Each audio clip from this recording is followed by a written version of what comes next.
rejection. I know it's only redirection. I see the blessings right beside me. The chances of quitting are likely. I do it like I'm in my Nikes. Don't make excuses, they never excite me. Boxes, boxes, I cannot fit in the boxes. Stop it, stop it. Quitting was never an option. Exhausted, exhausted. This passion is never exhausted. And you cannot stop it. Nah, you cannot stop it. Whoa, good morning, Knicks universe. Welcome back to another episode of the Knicks Morning Brew on this Thursday, February 8th. Like always, I'm your guy Hector, hanging out with my compañero this morning. I got my guy, the one and only Mr. Jiggaman Porto. Got me in here looking like I'm landing planes, bro. Okay, 10-hour stream. I came in with a full headset. The Knicks made a move. Alex Burke is back in the Garden. Bogdanovic, welcome to Madison Square Garden. Celso, how are you? I'm so shocked. Oh my gosh, we got Alex Burks. Oh Jacob, make sure you tag me on Twitter. Drop that and tag me on Twitter. Shout out to everybody that's in the building who is rocking out with us. We got 100 people in the building. If you're watching us on Instagram, Facebook, Twitter, or wherever you're watching us, click the link in the bio. Come on over to YouTube and join the conversation. And if you're on YouTube, smack that like button. Smack that like button for the with the $9.99. Nice. One thing I'm going to say, and on Dios NYK just said it in the chat earlier. Let me look it up. I tell you what, we definitely got more shooting, and at the end of the days, those threes win games. Absolutely. Initial reaction was shocked when we trade. Jacob will put the clip out there. Shout out to Jacob Petruzzi. But when I heard Alec Burks, I was like, hell no. But then I heard BOJAN. I was like, okay, I'm sold. The bench, it got a little bit better. Pack. We're not messing with the starting unit. The most important thing to me is, yes, Quentin Grimes is gone. Evan Fournier and his contract is gone. I get that. Most important thing to me, we ain't give up no first-round picks. We gave up 2 second-round picks. And on top of it, BOJAN Bogdanovic, one, he's an upgrade right now over Evan Fournier. He's going to play. He's going to be in that rotation. But also, BOJAN, his contract, he has 1 more year left on his deal after this year for $19 million. So you could use BOJAN in the offseason for that trade for that superstar. So the Knicks didn't mess that up. So I like the trade overall. Like I said, BOJAN, he's an upgrade over Evan Fournier. We have his $19 million for next season that we can use in a trade to flip him. We didn't flip Fournier for a superstar, but we could flip BOJAN probably for a superstar. Phil, the Prophet, how are you feeling, my guy? Yo, I know it feels upset because, I mean, come on. Malachi was growing on all of us. We didn't get to see he was Vivo Dante. And poor Archie, your streak of not scoring points in a game is just going to be left with it. Sorry, Archicalano. It's Archie Diacono, okay? I don't have to get it right now for sure. Hold on. I didn't see that. Yeah. Archie's gone. Archie Diacono is gone. No, Fournier. You can't break up the Villanova boys. Not Archie Cabalapa. No. Not him. So here's the thing. Here's the thing about the trade.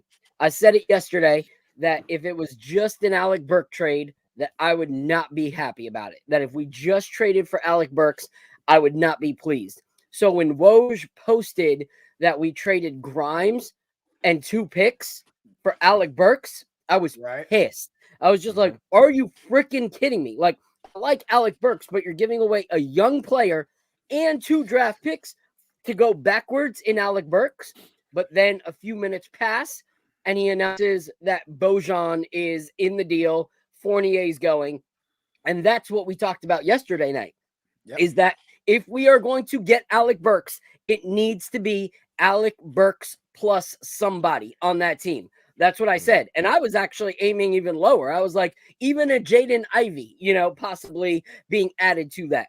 But a BOJAN, now you have a guaranteed 20-point-a-night scorer coming off your bench. And he's playoff proven. So as much as I like Grimes has not been fully tested in the playoffs to be like a guy that's going to take you to that next level. And he's had ups and downs throughout the season. Like, he's not the consistent 19-point player that we need him off the bench. Now we have a lethal sharpshooter from 3, which is BURKS back on the team. He knows the system. So cool. But now you have a guaranteed 20 points off the bench. And I posted that the biggest shock of that trade was that Archie Diacono was added in that trade. And someone said something, great. I believe it was Knicks fan since Berg, Dak Franco. He was like, hey, he already made his money this year, and he will most likely just be waived by them, and then the Knicks will sign him back because they have to do enough to make the deal work, and then they can waive Archie Diacono, and then we bring him right back.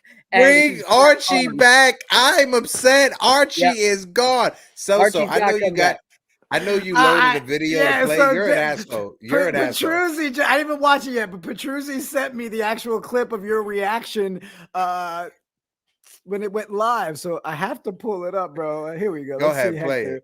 Let's see your reaction, bro.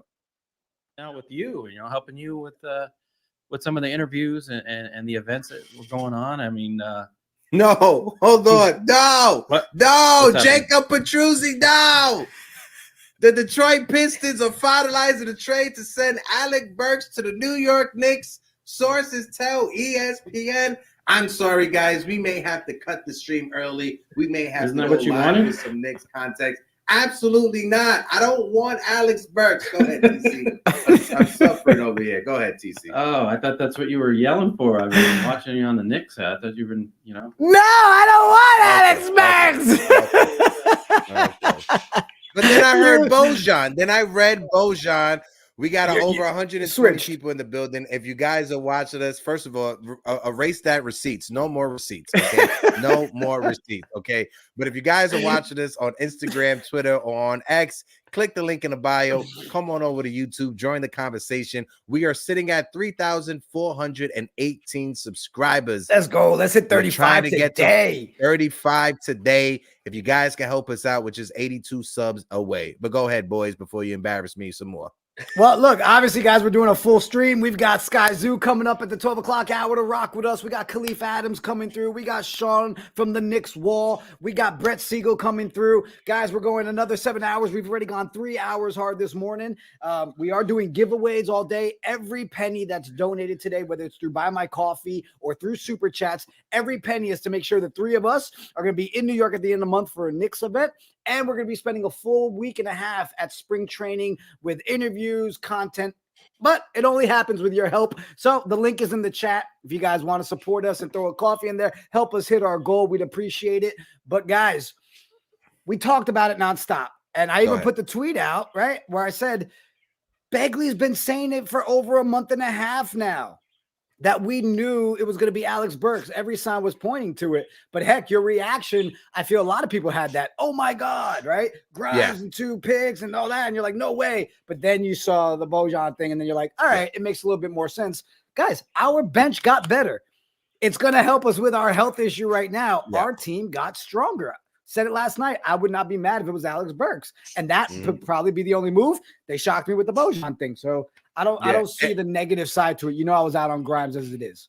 And when you look at BOJAN, right, Phil's point yesterday was valid. The fact that we held on to Evan Fournier's contract just to lose him for Bruce Brown or not be able to trade him. When you look at BOJAN, one, like I said, he's an automatic improvement over Evan Fournier, right? He can shoot and he could play defense, something that Evan Fournier couldn't do. And when you look at the other side of it, his contract for next year is $19 million. It still allows you to go into this offseason. If you're trying to trade for that player, if you're trying to trade for that superstar, having a guy who is worth $19 million as a piece to put in a trade who can start for damn near half of the leagues and teams in the league is a good piece to put in a trade for any package you're trying to make work. So when it comes to BOJAN, we can have him come off the bench, right? Like I said, he can still play some defense. He will be a good choice coming off that bench, and I do like that pickup. I do like that. I gotta say real quick, I'll toss to you, Phil. TC Steels, your co-host of the Yanks Morning Brew,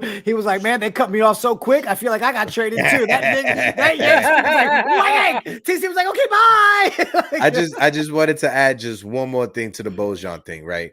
When you look at it, like I said, no first round picks were lost. That is the most important. This team knows what his war chest is. His war chest is a shit ton of second round picks and a shit ton of first round picks. And if they're going to try to make a move, do not lose your first round picks. They traded 2 second round picks, and it's still a piece. BOJAN can still help us in the offseason to use as a trade. So it's a win-win for this team, no matter what we think. Yeah. And so for me, you know, we talked about, you know, not giving up that Fournier deal. And I think that this is one of those things where you have people that are going to be so extreme one way or the other, you know. But I already see people on Twitter hating the move by Leon Rose. And I don't remember who it was, but I was just in Deja's space while I was setting up the cameras. And someone else posted from a different fan base that our bench just became the best bench in the NBA. And it has. Like, when you now have a 20-point guaranteed scorer in BOJANOVIC, that's the one thing we said, that we needed a guaranteed scorer. What are the things that over the last month I said we needed? A guaranteed scorer, like someone that could get a bucket, but we also needed someone that had playoff veteran presence that wouldn't break in the playoffs when the pressure came. And I said, we need somebody. This was my main thing. We need somebody that could play right now with Randle and OG injured, that they can start and then be able to go to the bench. And what do we have in BOJAN? Someone who can now start, but can also then, when those guys come back healthy, can move to the bench and be lethal on our bench. That's crazy. Like, that is perfect, because I wouldn't have been happy with just a BURKS trade or just a BOJAN trade, but a BOJAN and BURKS trade together, that was the package that we needed. So shout out to my guy, Brutus. He's not on right now, but he'll probably watch this in the playback. But Brutus has been on that BOJAN train for like the last 3 months. Like, he has been all about BOJAN. I'm pretty sure that even last season he said that BOJAN would be a good piece. So shout out to Brutus, always spitting. You know, you got what you wanted. You got the BOJAN. But people that are jumping off the deep end, Leon Rose made another good move. It's a move that makes us better. Like, we need something that if our guys are injured, we can still contend. And those guys are battle tested. Those guys have done it before. BURKS knows our system, so we don't fall off beat there. And it's just going to be a good trade, in my opinion. And someone also made a good point. Malachi Flynn's gone. So we kept Sims, traded Flynn. Now we have an extra roster spot. Like, we still have something that we can do. Kyle Lowry. Are we saying Kyle Lowry is a possibility if he gets waived? I'm just Are we saying that Leon Rose is not sleeping? Has that narrative? Can we stop with it? Oh, Can we stop with the he's sleeping? The man's been wide. He's been wide awake since the OG trade. When it comes down to it, right? There's a few other things that people aren't talking about when it comes to BOJAN. You brought up the fact that Brutus has been talking about, and shout out to Brew also on Twitter and everything he does in the Knicks space. But I think there was only one of the main reporters. Ian Begley brought up BOJAN before the OG trade, right, as a possibility for the Knicks. Besides that, BOJAN wasn't talked about. Like, just think about it. The past 2 or 3 weeks, none of us mentioned BOJAN as a possibility. We brought up BURKS, of course, DeJounte Murray being the hot topic. We brought up every other player in the world. But to see that it was BOJAN, to me, solid pickup, solid move. And like you said, Phil, like the person brought up the point on Twitter, we have the best bench in the NBA. The front office decided we're going all in with this starting unit. Shout out to the front office for seeing that this is the starting unit that they trust, with Jalen, with Dante, with OG, with Julius, with iHeart, and to have that second unit. Just think about it. Deuce McBride, ALEC Burks, BOJAN, Josh Hart, and Mitchell Robinson when he comes back healthy. That's a starting unit for like 15 of the other teams in the league. That right there is a starting unit for a team playing in for the play-in tournament. Yo, real quick, hold on, Phil. Real quick, I just want to shout out. We got a couple people donating. Sorry, I know. No, it's okay. This is live reactions. It's okay. But we got people helping us get to NYC at the end of the month. Shout out to Julian Blum with the $4.99. Liked Grimes, but we definitely upgraded. I smell a chip. La la la la la. He said, I smell what the Knicks are cooking. Jammin' Jet with the $5 super chat. I love Alec Burke. He is a team player who will bleed for Tibbs. We know that. Facts. David Cohen with the $4.99 super chat. And don't forget, guys, we might be able to get another good player who gets cut. Look at that segue right into that. Then our boy Double A with the $1.99. No excuse to overplay starters now, Tibbs. Just want to mention to everybody, right? Because this is something we was talking about backstage. We just reached the $20 threshold when it comes to super chats. We got 4, 10, 15. We got 25 so far, right? So this is what we're going to do. Going forward, if you drop a $4.99 super chat, you will be entered into a duck race for a Morning Brew cup. Does that sound solid, bros? That's good, Phil. But we have to put a limit on it. So how many people in a race? So $4.99 up to 20 people, and then it caps out, and then we can do another one. All right. So the minute we have 20 people, we'll cap it out. So far on this stream, we've got Jammin' Jet, Julian Blum, David Cohen so far in the mix. Appreciate you guys. All right. Hold on, we got Knicks are nice because they put a $9.99 super chat. And since Knicks are, how about this? I'm making an audible. Since Knicks are nice did a $9.99 and the buy-in is $4.99, Double A has a $1.99. So we're gonna split Knicks are nice with Double A so we can put Double A into that giveaway because Double A does support us a lot on the stream. So as of right now, Knicks are nice, Julian Blum, Jammin' Jet, David Cohen, and my guy Double A is in the chat. Folks, as well, if you're in the chat, and if you want to buy a buy-in for someone else, you see how Knicks is nice, put a $10 one. You could put a $10 one and tag the person that you want to have that buy-in with you so we can get 2 people for the price of 1. That sounds about good. And as the day goes, we might do some different items. Like I'm going to screen share in a little bit, show you guys some of the new stuff that we, put onto our store. We just launched the new store today. So after our conversation with Sky Zoo in a little bit, then I'll screen share that. But I want to say this isn't blasphemous. Okay. Because I am a Christian, but I'm going to remix a song because of what Leon Rose has done. A lot of us feel like he's asleep, but it's not. All right, because I'm seeing these tracks and I'm singing at the top of my lungs that I'm like, Leon, take the wheel. Like let that man drive. Is this your Carrie Underwood? That's my Carrie Underwood rendition for Leon Rose. Let that man drive. That guy knows what he's doing. I'm happy with the trade so far. But yeah, we got to see what happens in this buyout market because there are possible players that we can look into, and so what I want to wait on is, not getting ahead of let him cook. Let him cook. There's some players that I'm going to read off some names that apparently may be in the buyout market, according to Bleacher Report. I don't know how true these are, but we're going to go through them and see what, is actually possible. Let's go through them. So some of them are not because they actually got traded already, and so they're not in the buyout market. But they were saying like Gordon Hayward, Kelly Olynyk, those are already done. But Gallinari is a possibility. Joe Harris is another possibility. Doug McDermott is another possibility. Patty Mills is another. Kelly Olynyk's not happening. That just got traded. Seti Osman, DeLon Wright, Kyle Lowry, Thaddeus Young. So those are all possible names that they say could be in the buyout market. So there is a possibility for us to add somebody since we traded Malachi Flynn. We do have that roster spot.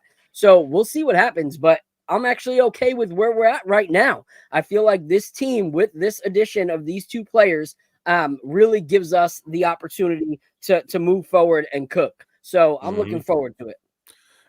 Listen, with the buyout market, there was a name that you didn't mention. If you did mention it, I do apologize because my ADHD, I'd be disassociated sometimes. But there was a name that I heard that could possibly be added to the buyout market, and that's Spencer Dinwiddie with the Brooklyn Nets. If Spencer Dinwiddie is brought out by the Brooklyn Nets, that's a name that you'll be willing to take a gamble on? Low risk, high reward? Phil?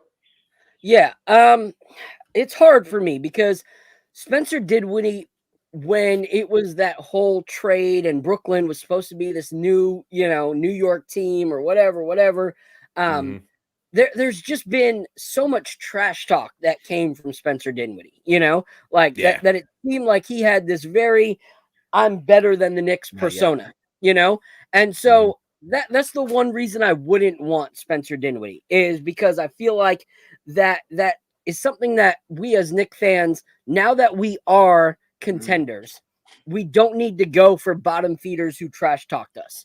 We don't need to add somebody like him. We don't need him. Like, he needs us, So for a guy that trash talked us, I wouldn't really do it. I would be more interested in a Kyle Lowry now on the buyout market, because of his veteran experience, because he's been on championship teams. He knows what to do. So for me, I'm not going that Spencer Dinwiddie buyout trade market or whatever. I would much rather get a Kyle Lowry kind of player that we can go with. Shout out to my guy Deej. He was killing it in spaces a little bit earlier. He was up all night. I rocked with them till about 2 o'clock in the morning, and then I had to tap out. And it seemed like they were just getting their second win. So shout out to Deej. Go ahead. Before I know we got our guest that's about to come up, but before we do that, I got something that I want to play real quick, right? So I know we got our guest that's coming up. So I'm gonna put this here, right here, real quick. And shout out to Jay Boogie, because the breaking news with the New York Knicks. Are the Knicks gonna make a trade? You say that like you got a podcast or something. I don't know, baby, but if they do, it's gonna be breaking news. It's a beautiful feeling, but I don't know if you got the same feeling like me. I know they don't want to see us make a move, but this is a chess move, and I'm calling it a checkmate. I said I'm calling this a checkmate. This is the remix. Somebody tell me back, I need breaking news. Somebody tell Dexter Henry, I need breaking news. Somebody tell Bill Pito, I need breaking news. That's breaking news. Jay Boogie. We had to play the Jay Boogie track. Let's go. Shout out to my guy Jay Boogie, the legend in the Knicks community. But we got another guest that we want to bring up. And with the breaking news, this is perfect for our guy to come up. Shout out to our guy Sky Zoo, who is in the building. Hey, he's back in the building. What it do, Sky Zoo? Yeah. Peace. There we go. What up? One time for the city. Let's do it. Come on. I got meaning you pursue at your own cost. Last of a breed to do it how we was taught. Gods in the rafters covering you and yours gather round. World's most famous battlegrounds. Infamous enough where the havoc could do you proud. If you're not cut from it, it get harder to breathe it. In a concrete jungle, but the garden is eating. Yeah, with one poster can hang you where the greats be. Where you can run up on whoever has an 8 seed. Or freeze up South Beach from off the line. Or 4-point plays in each the overtimes. Let it bang. Serenade round, never slaughter. Center of attraction like a warrior. Catch us with a dog in the fight for whoever should play the yard. Christmas went from St. Nick to St. Bernard. Or stand up for the legacy that the city knew. And then respond by giving the city 62 and stay mellow. Knowing who among us the crossover had 33rd like the Rucker. For the kids, Dykeman, Roy Wilkins, and Fort Greene Park all in the building, right? It's one team in the city, let them know what it is. Empire State of Mind aiming over the bridge. Talk to us. Guys, dude. Skies. We are in an AFC no more. We are in an AFC no more, especially after these trades. Believe it. Yeah. Real quick, before we talk Knicks, if you or Jay Boogie hit us with a copyright infringement on this episode. I'm coming for both of you. All right. Nah, man, I own my masters. We good. We good. Yeah. Yo, so Yo, I how want you to been start since off. the last I want to episode? start off, Phil, real quick, because Scott, when we had you on last time, you said it before IQ was traded. You were like, "Yo, IQ's not gonna resign. Like we're gonna let that go." Yeah. You nailed that one. You nailed that one early on. How are you feeling about the breaking news? And now we got Burks back in the building. BOJAN, where you at? Listen, it's the zoo bomb. You know what I'm saying? It's Let's the zoo bomb. Nah, it's great, man. You know, Leon's not playing. He's not playing no games, man. He is showing what it is. We've all had our moments as Knicks fans where we've been like, yo, what's son doing up there? You know what I mean? And he's just patient, Worldwide West patient, you know. So we're fans, we're super fans, you know. We ride with the team. We want to see something happen. And he's like, I got it. I know what I'm doing. I hear y'all. It's smooth. I got it. And he got it, you know. I think that's our deals for the day, you know. And I'm surprised we got him done early.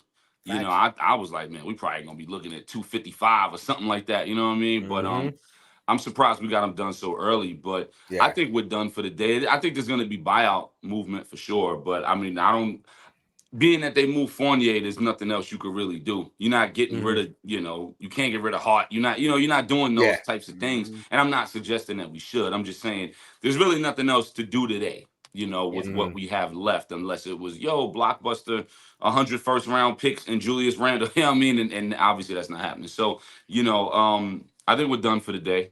And we got the stress and the anxiety and the excitement out of the way early. Like, all right, everybody can go back to work now. You know what I mean? Like, but well, our stupid selves decided to do a 10-hour stream. You know, Nick's like, let's force them to learn. When Phil hit me, I said 10 hours. Like, I got a kid. I know you got a kid. You know what I mean? Like 10 hours, be like, you know what I mean? So, but that's love. I respect it, and I think that's dope. I salute that. But it's dope, man. You know, I thought bringing Burks back made a lot of sense. You need somebody off that bench that could get busy, man. Like, as much as we knew Quick wasn't going to come back because he wanted his own team, he wanted to start, and he wanted the money that he deserves. And he deserves all three of those things. You know what I mean? We've seen him play. We've seen him do all that. He deserves to start. He deserves to get his $125 for 5 years or whatever it is. He deserves all that. And it was not going to happen here. No matter how much the Quick hive is with it, we all liked him. We thought he was great. That wasn't happening here with Jalen being who he is. And you can't play the two of them together. You know, they're too similar, you know. So it wasn't going to happen. So that made sense. You know, the RJ thing ran its course, and we wish the best to him. We see what the trade did with OG. It was a perfect, brilliant trade.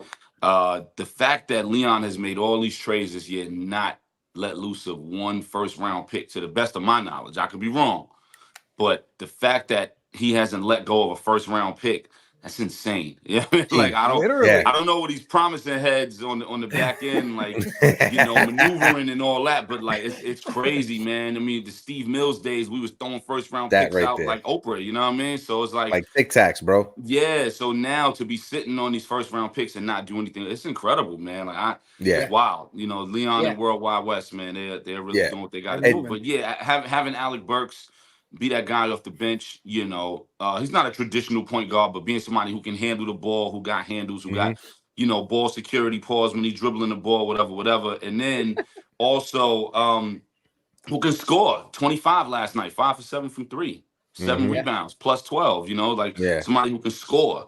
BOJAN, I think that's how you say it, BOJAN, who can score flat out, shoot the rock. Like, you know what I mean? Like what you know, so it all makes just so much sense, man. And I think we are locked in. This is a wild year, man. This is a wild year, B. I don't want to say it out loud, but I want to say it out loud. Say that shit out loud, bro, because crazy. You might see me on 33rd and 7th with a bottle of Henny. You know what I'm saying? Let me know. I'm about to say, let me know when, bro. I'm matching you, but paraded. I get from this trade, and I'll throw it over to Phil to get his take. There's 2 takeaways that I get from this trade. Deej brought it up in the chat. When was the last time, you know, the New York Knicks to have 2 shooters hitting over 40% from the 3-point line, one starting, one coming off of the bench? That's the first thing. And second thing, this trade signaled to me that the front office, like Hector Cabrera brought up, what about Deuce? The front office and Tom Thibodeau, this signals that they believe in Deuce McBride. They Yeah. believe in Yeah. Deuce McBride as that Yep. backup point guard. If they have to get somebody, it would probably be on the waiver wire, maybe a Kyle Lowry, the Villanova effect in full effect. But Yeah, for right. me, I think the front office, I think they trust Deuce McBride. It's not a small sample size anymore from Deuce McBride. What he has done is more than 5 games. Deuce McBride has stepped up after that trade for OG Anunoby because we got rid of Emmanuel quickly, and he's filled up admirably as a backup point guard. Yeah, yeah. Well, he got the right name. His name is Miles. You know what I mean? Shout out to my son Miles. He got the right name. You know what I mean? So, but no, I think, you know, I always said to myself, you know, you'd watch Deuce play in the G League and he would drop 27 and 30 and go crazy. He would be 4 for 6 from 3. Then he would get to the Garden or whatever, and all of that would just dissipate, you know, and he would be a different guy.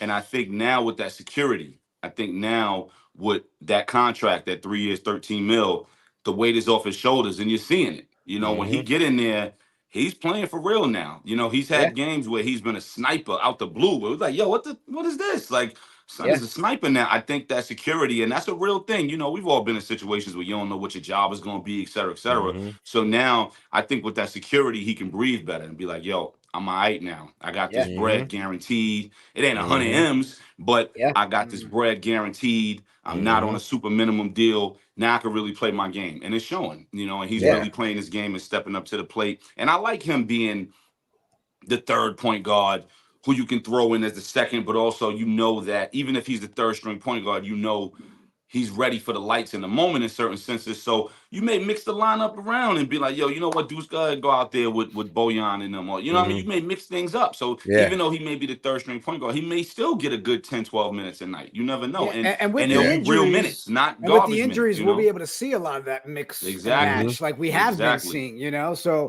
at least it's 2 pieces that we're all comfortable with. And more importantly, that we know Tibbs is going to be comfortable with playing in the rotation, right? Because we talked about a bunch of times making a trade for something that then we don't even know if Tibbs would actually play him. That's even worse. But 2 players that you know he's going to utilize. Heck, I'm going to throw to you, but real quick, shout out to our boy Johnny. Bought us a coffee to donate to get the boys out to NYC. He said to race or not to race. Guys, we will be doing duck races all day.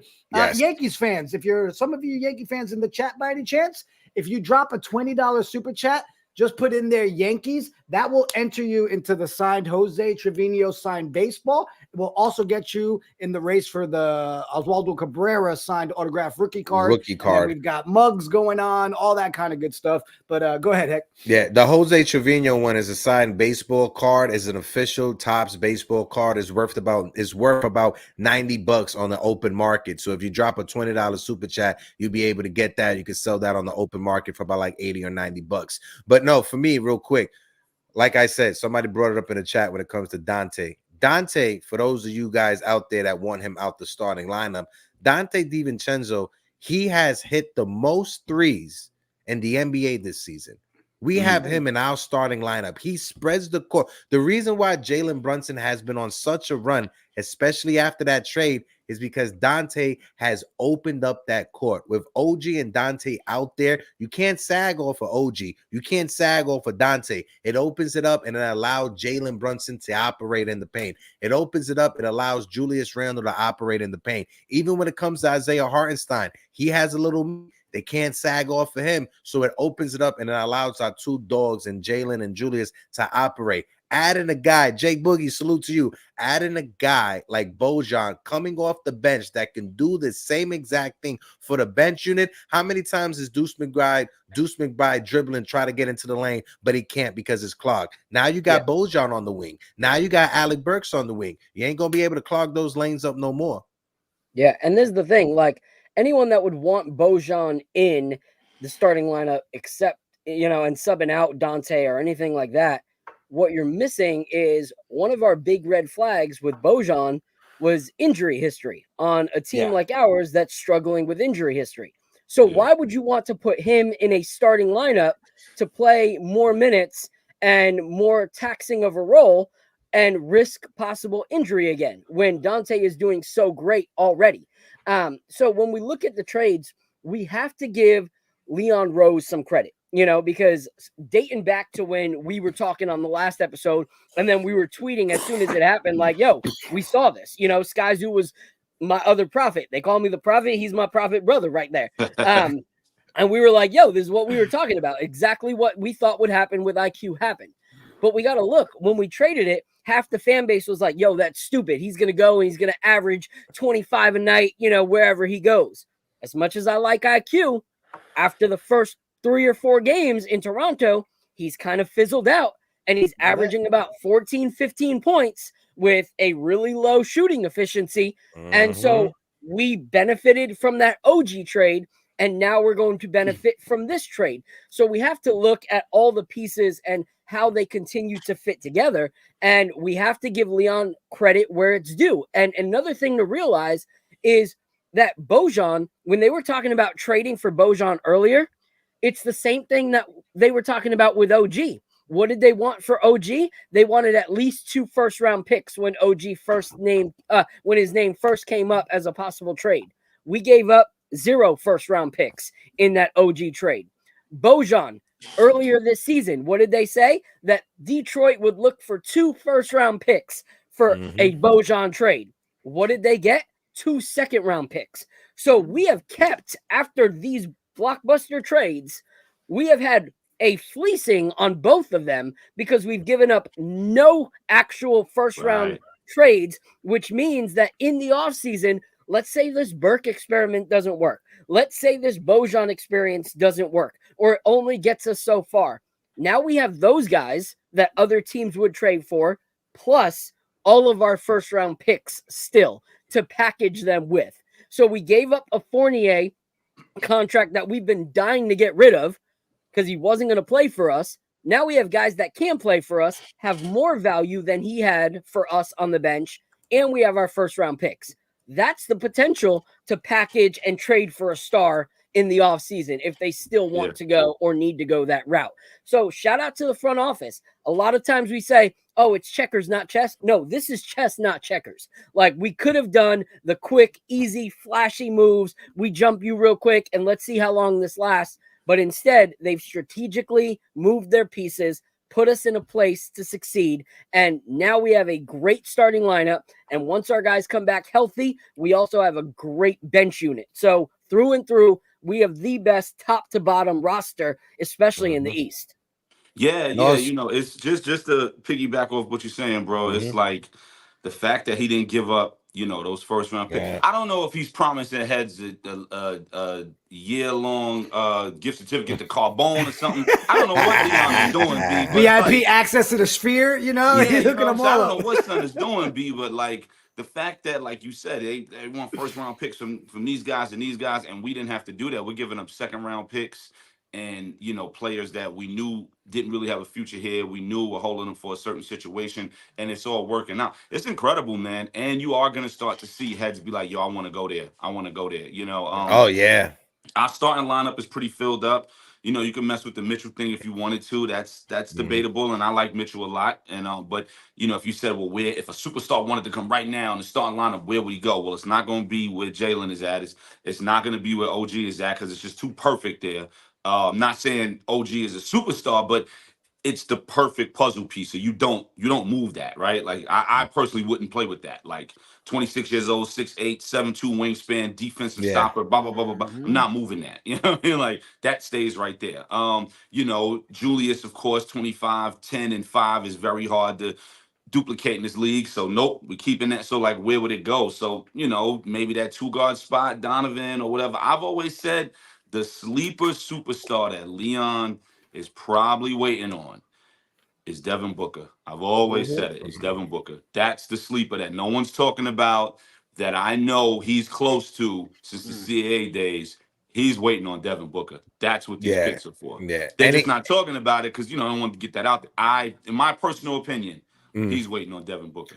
And it's anytime I hear anybody bring up Devin Booker, I automatically remember you, Sky Zoo. I automatically in my head, I'm like, Sky Zoo has been saying it for the longest. I just want to take a quick second to pause real quick. We got over 120 people watching us right now collectively on all platforms. If you're watching us on Instagram, X, or Facebook, click the link in the bio. Come on over to YouTube to join the conversation. We are sitting at 3,422 subscribers right now. If you aren't subscribed to the channel, hit that subscribe button. We are trying to get to 3,500 at the end of the day. Just like Danny in the chat. Shout out to Danny. Just found this page. Love you guys. Profit is spitting truth. Go Knicks. Danny, don't feed into his ego. Listen, at this point, we're gonna start a new series called Philly's TED Talks. It'll be freaking amazing.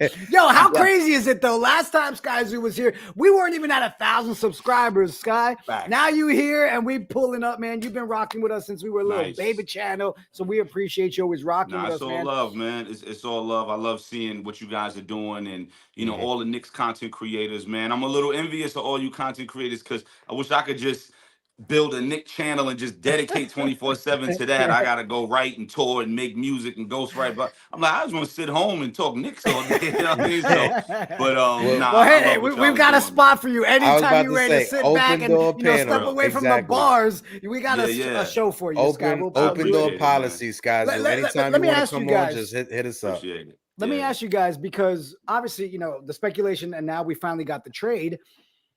Isn't another highlight of the fact that this trade also shows that the front office is paying attention to the fact that we have to re-sign iHeart, that we do need to re-sign OG. They still kept all those first. Like, when people are saying the future is bright, like, really look at the future.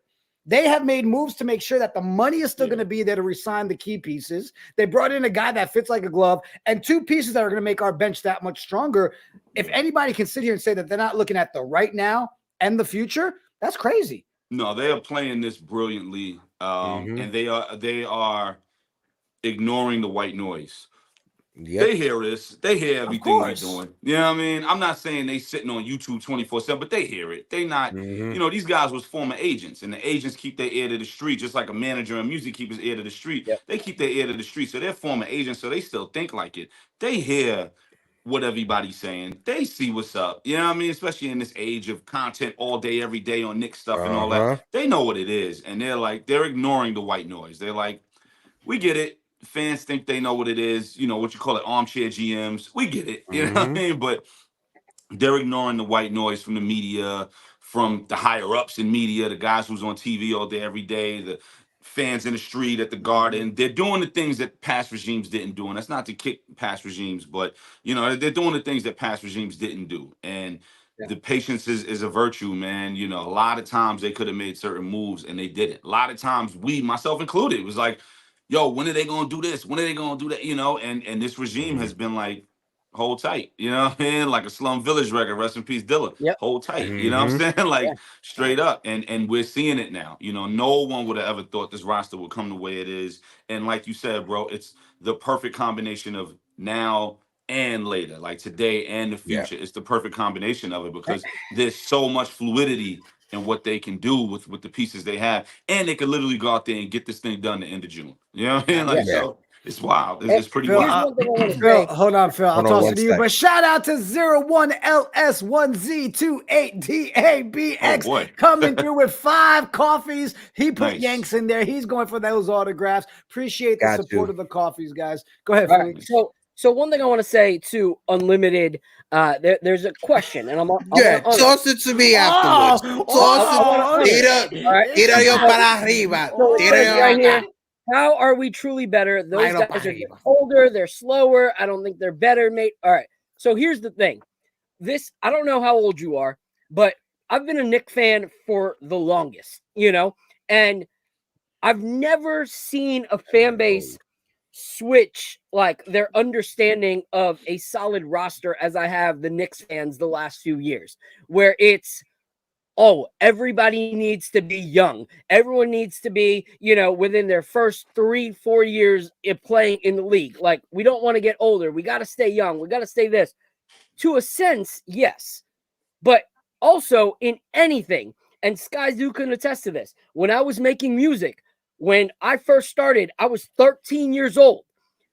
I wouldn't have been any better at 16 years old if I didn't have the 20-year-olds that saw something in me and helped me polish my craft, that didn't want to pour into me, that didn't want me to be a better lyricist, that didn't want me to work on my craft. If I was just hanging out with a bunch of other 13 and 14-year-olds, I would have just sounded like a 13, 14-year-old for as long as I was with those guys. But I always needed to be around somebody else, at least a little bit older, a little bit wiser. That's in any craft. And you look at how Emmanuel quickly developed. He said he developed because he had guys like Derrick Rose that believed in him and poured into him. And that's what we get now with ALEC Burks and BOJAN. You get the guys that are still super young, like McBride, who is great at shooting right now, but you see gets flustered when the defense starts to approach him because he doesn't really know how to work through that stuff. Well, you have guys like BOJAN and ALEC Burks that know how to create their own shots that can help him now, that will be on that bench with him. He doesn't have anybody on the bench right now that can make him a better player and pour into him. And so, yes, youth is important, but you still need a veteran presence to actually pour in to the young guys. And when you look at it, what really makes us old? The oldest player we have right now on our roster is Julius Randle.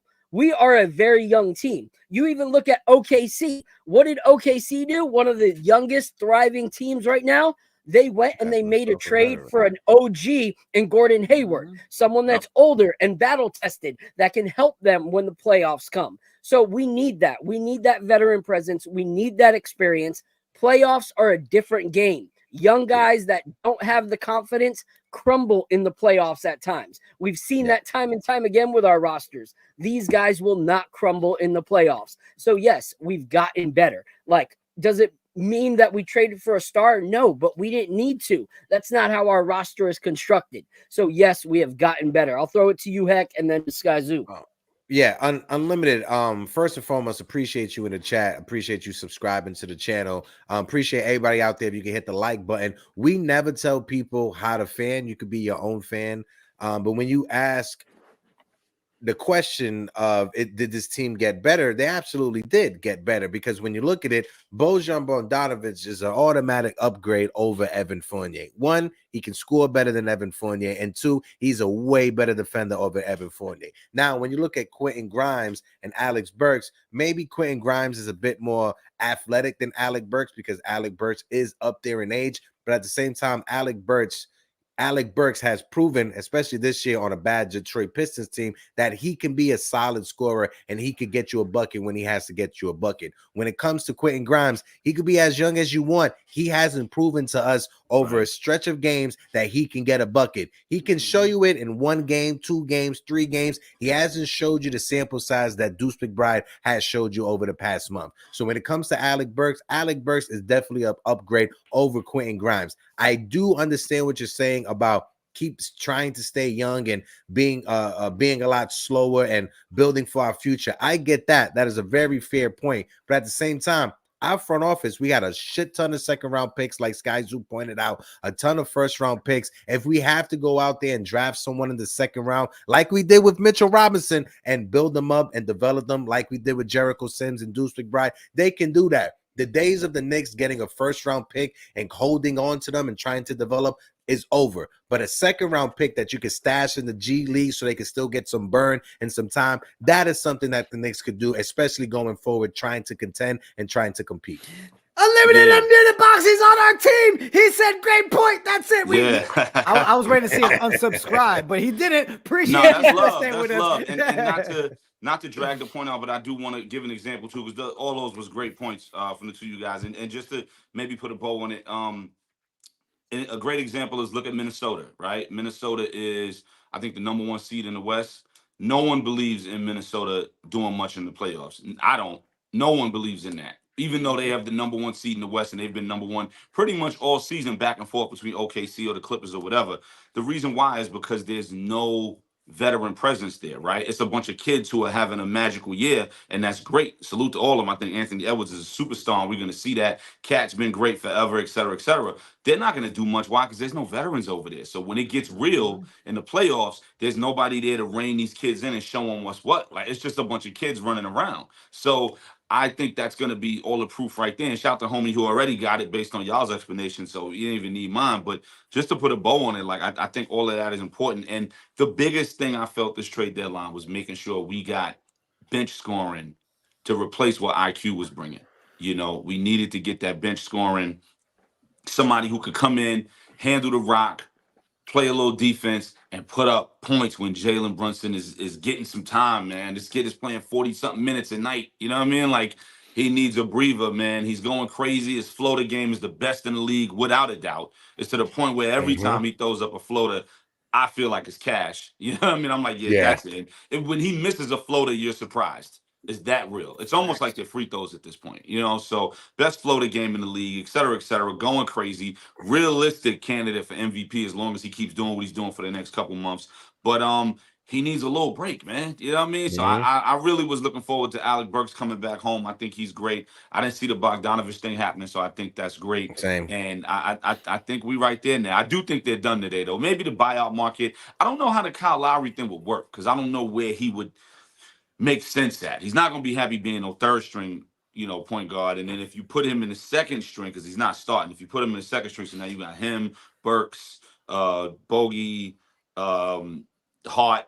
What do you? I guess Precious can move to the 5, and I guess while Mitchell is hurt, it'll work. But once Mitchell come back, it's gonna get confusing because when Mitch comes back, then who goes it'll where? Get confusing. I can see the Lowry thing, but it'll just get a little confusing, you know. But I mean, for his playoff experience and what he does and all that, if it's a buyout, you know, I'm with it. I still think we got to do something for while Julius is gone. That's what I really wanted them to do. As far as we need a power forward who's a bench guy but can play starter minutes and put up semi-starter points for right now until Julius is better. That's the only thing I'm a little worried about. Oh, I think we got that already. That's why you heard reports that the Knicks their trade targets change with the way that Precious Achiuwa has been playing since being in that starter unit. The man is averaging almost a double-double. I think he's averaging 9.9 points and 9.6 rebounds per game. So when it comes to Precious Achiuwa, he showed you that he can step up. And Tibbs is playing him 43 minutes, 44 minutes, 41 he's giving minutes. him burn. You know how Tibbs does. He's giving him burn, and he's being somewhat out of necessity, but he's giving him burn though. He's giving him rope to get. And we've seen him as a backup power forward and center, so he could be a piece coming off of the bench. My fault, Phil. Go ahead, bro. No, you're good. And here's the thing: we talked about, you know, we needed a trade that could work now till Randle comes back, and then could move to the bench. And I think we got that with BOJAN because when OG comes back, hopefully OG comes back sooner rather than later. OG can move to that 4 spot without a doubt, without a problem.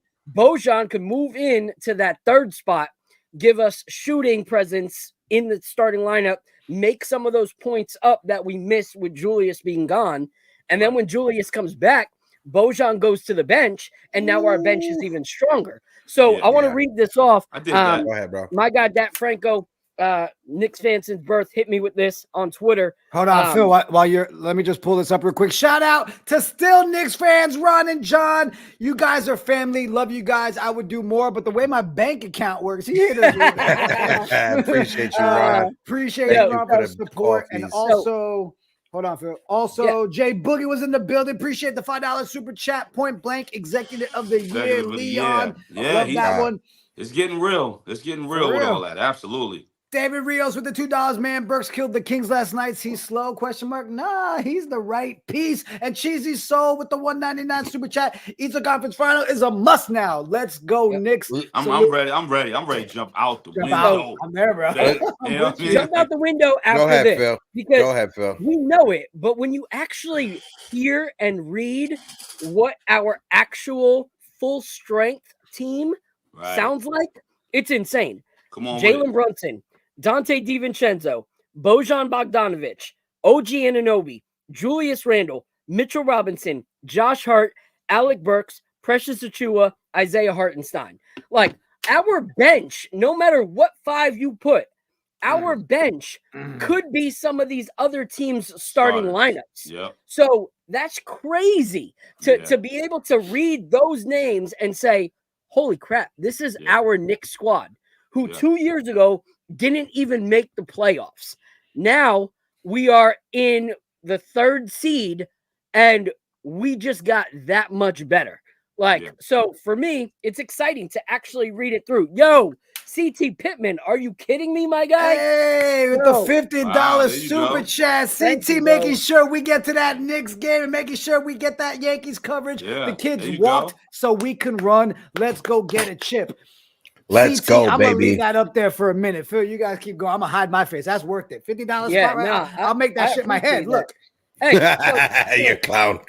So, you know, we don't want to take up more time than you're able to give. So when you're like, yo, we got to start wrapping up, just let us know and we'll wrap. I got a few more minutes. I got another 5 minutes. But one thing I do want to say is this event that we're going to do in the city, this is just like the start of it. You know, we have some really big plans for playoff time in the city. And you are definitely someone, and I'm saying it right now, you are definitely someone that we are figuring out financially how to make you a part of what we're doing when we're actually in the city during playoff time. That's real. Thank you, man. Because, you know, like it's become like, you know, we text and I'm like, that's not Sky Zoo that I used to listen to. You know, that's that's the homie that we talk Knicks. I appreciate that, man. And like I said, I see what y'all are doing. It's dope to see. And I'm cool with a lot of the, you know, content creators like CP at Knicks Fan TV is my guy. We're really close. And a lot of other people. Of course, you know, Anthony Donahue was like family. And a lot of guys that have been here from day one and seeing you guys from day one in the beginning of the growth and everything. I love what y'all are doing, man. And Phil, you know, with the video that we got brewing for Blue and Orange everything, you know, I'm sitting on the Blue and Orange everything video. I got some things behind the scenes that I'm working on with that. So I'm treating it like first round picks, baby. You know what I mean? I'm holding on to it. The video's been shot a while ago, and Phil was very instrumental in that with some of the footage and stuff like that. So a lot of things that we brewing up, no pun intended. And I just love what y'all are doing, man. It's salute to y'all. And it's love, man. Shout out to everybody who's shouting me out in the chat. I seen some of it. For real. Shout out to Antoine from Chicago. He shouted out a couple of my homies, Fillmore and Hadi and all of them, of course. Shout out to my bro, Esso. That's been my fan for a long time. Everybody tuned in, man. Listen, it's trade day. It's ESPN NBA Today day where you watch it all day long.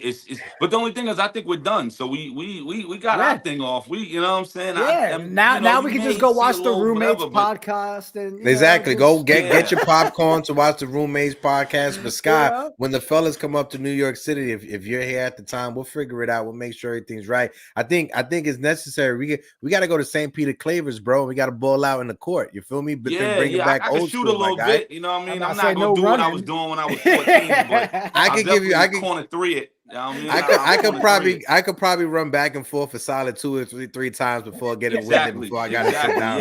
I'm good. 2 or 3 of those. Maybe one fast break. I'm good. Word up. I got tired just thinking about it, y'all. For real. Y'all talking about running back and forth. I'm half court only for like the last 4 years. He was talking about running back and forth. I was in the corner. Hector be the only one running back and forth. Sky Zoo's on one corner, I'm on the other one. Feels like pass the ball. Hector just right. I'm OG, baby. I'm corner 3. That's it. Yo, Sky, appreciate you spending time with us and rocking with us, man. Before you bounce, my question is, did we get better? Oh, absolutely. That bench, man, we had to get that bench right because of all these injuries. And even if we didn't have the injuries, and to all the people in the chat, even if we didn't have any injuries, if Randle was still healthy and OG and Jalen and all that, losing those 15 plus a night from IQ, we had to bring that back. And would I do the trade over? 100 times over, you know? And just a little nugget on IQ. This is just me being a viewer. I don't think Son is happy at all. You know what I mean? He got what he wanted. But he really wanted that here in New York. It just wasn't going to happen with Jalen here, you know, and rightfully so. And that's no shot to IQ, you know, but I don't think Son is happy being there. You know, I mean, you saw how he waxed poetic about us when he left. You know what I mean? Like, I don't think Son is happy there, but it is what it is. Like, now you sacrifice a little bit. You're going to get that bag and you're starting. And who knows, maybe this summer he goes somewhere else. But, you know, we had to get that 15 plus a night that we lost with him because he was lethal off that bench. He was somebody that we could depend on to handle that rock crossover, get busy, set a teammate up. He would get his chuck on at times, but in the moments when we needed him to. So I didn't have any problems with IQ. I just knew he was not going to be able to kick it here for long based on what he wanted. And with that being said, we had to get those points back, and we got him in Burks. And he's a Tibbs guy, and he knows the system, and he knows the atmosphere. Yep. He can go get And the same he's a jersey pure out the laundry. You know what I mean? It gives us those points, man. That's what we've been begging for. We needed that back. So I'm excited about it. And Jay so Burks. We definitely got better. And then I didn't see the Bogdanovic thing happening, man. A couple of my people on the side was predicting it. I didn't see it happening, and I'm glad it did. Yeah, we just got to get healthy. Now we got to get healthy. I don't mind if Jalen doesn't play anymore until the All-Star break, because he deserves to play in that All-Star game. And I don't want anything to hinder him with that. God forbid, knock on wood. I don't want anything to hinder him from that, man. Like, I would not have a problem him skipping the next couple games, riding it out until All-Star weekend, letting him play in that game and get back and use that to get a little bit of the rust off and then come back ready, you know, the end of February, early March. I want every game now. Every game. Well, let's say every game after. We need that one, you know what I mean? Let's say every game after this one, because we are a skeleton crew tonight, right? Oh, yeah. Nah, this one is a wash. And Kyrie's this is just like the Raptor trade day. You know what I mean? We're going to get washed tonight, and that's fine. Indiana's going to go for blood. I think they took that loss last week personal. They definitely took that personal. The fact that they were up so high. Yeah. Halliburton on a minutes restriction, so he's watching pretty much from behind a wall, like he's not allowed to get out, and he's watching Jalen lose his mind and bring us back when we was down 15 in the fourth quarter, watching the arena go crazy, call him MVP. He's getting teary-eyed about the cry and blah, blah, blah, blah, blah. Nah, Indiana want blood. You know what I mean? They're gonna try to smash us in a couple days. They want blood. And I don't really want to see that. You know what I mean? Like, I don't want to see that. But it may happen, you know. I don't like the fact that Cleveland crept up to the number 2 spot the other day. That didn't sit right with me. I don't like that. You know, but you know, we got to get temporary. Healthy, They're temporary holding our spots. They're temporary holding our spots. There you go. We got to get. I would love for us to end the season as a 2 seed, get whoever in the play-in tournament, spank them. You know, rest a couple days, spank whoever's next, ride to the top of this thing, you know what I mean, and see what we can do in June, man. But you know, let's see what it is. So the only thing I'll say before you head out, you know, you talked about ALEC BURKS, you know, and how it's a good thing. Like, he already knows what's gonna happen. You know, he knows that it's gonna fit in seamlessly. One thing I want to say is, like, now that we are a team that a lot of people want to come to. Even people that used to talk smack about the Knicks, there's like, oh, they have interest in coming to New York. Of course you do. Like, something's flashy, something's great now, something that you used to trash talk is now what you want. For me, as a New Yorker, I've always had the mindset of those who rode with me in the beginning are the ones I want to see with me at the finish line. And so I don't want any of those bandwagon players, just like I don't want bandwagon Brooklyn fans coming to New York now because we're contenders. And so one of my favorite quotes in a movie ever is from Almost Famous. And it was, the only true currency in this bankrupt world is what you share with someone else when you're uncool.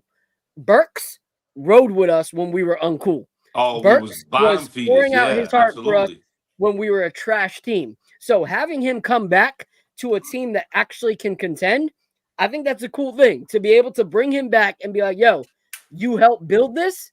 Let's get you back in it so that if we win, you're with us, you know? So I think that's a solid move from the front office. Man. I appreciate it. That's a great point, even, you know, just from us being fans and being those who've lived and died with this team, you know, and felt like we've died, you know. And I got a line on my album Retropolitan with me and Pete Rock on the opening track, Glorious. It's actually the opening line when I said Glorious, like when the same one in the coupe was in front of the store with us, meaning like the same ones who's in the coupe with us now is the ones who was in front of us, in front of the store with us when we were struggling, you know what I mean? So like it goes to that. It's the same thing where it's just like, it's glorious when that happens. When the same one in the coupe with you right now was the one standing in front of the corner store with you in the cold, you know what I mean? Splitting the Lucy or whatever. Like, it's glorious when that can happen. And that's what this is. And man, before I go, it's just this team. It's funny that it's the 23-24 season, like the 93-94 season, you know what I mean? The numbers and all that, it's very wild and unique and strange in a way.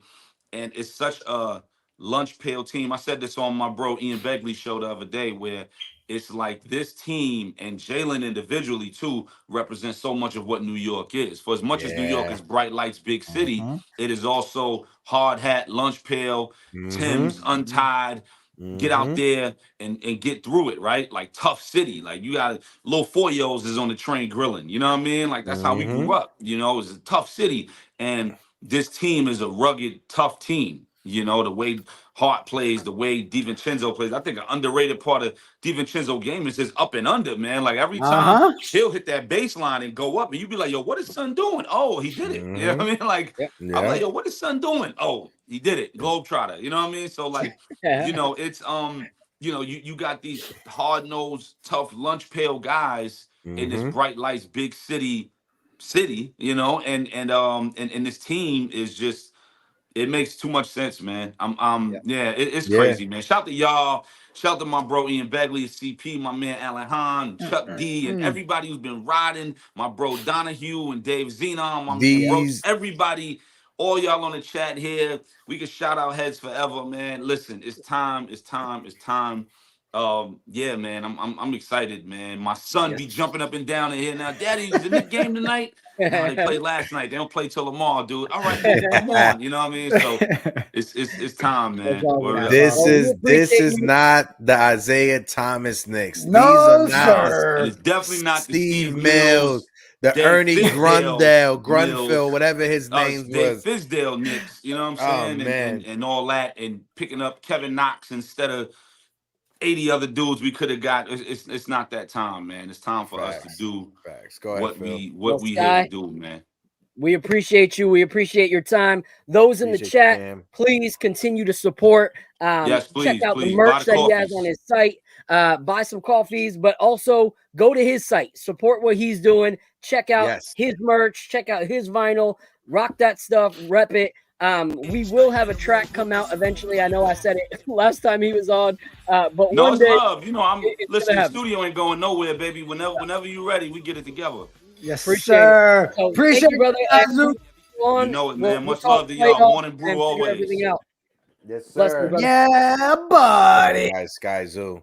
So I want to give a shout out real quick, because everything started for us on the upward spiral with that OG trade. So shout out to Big Nick Energy.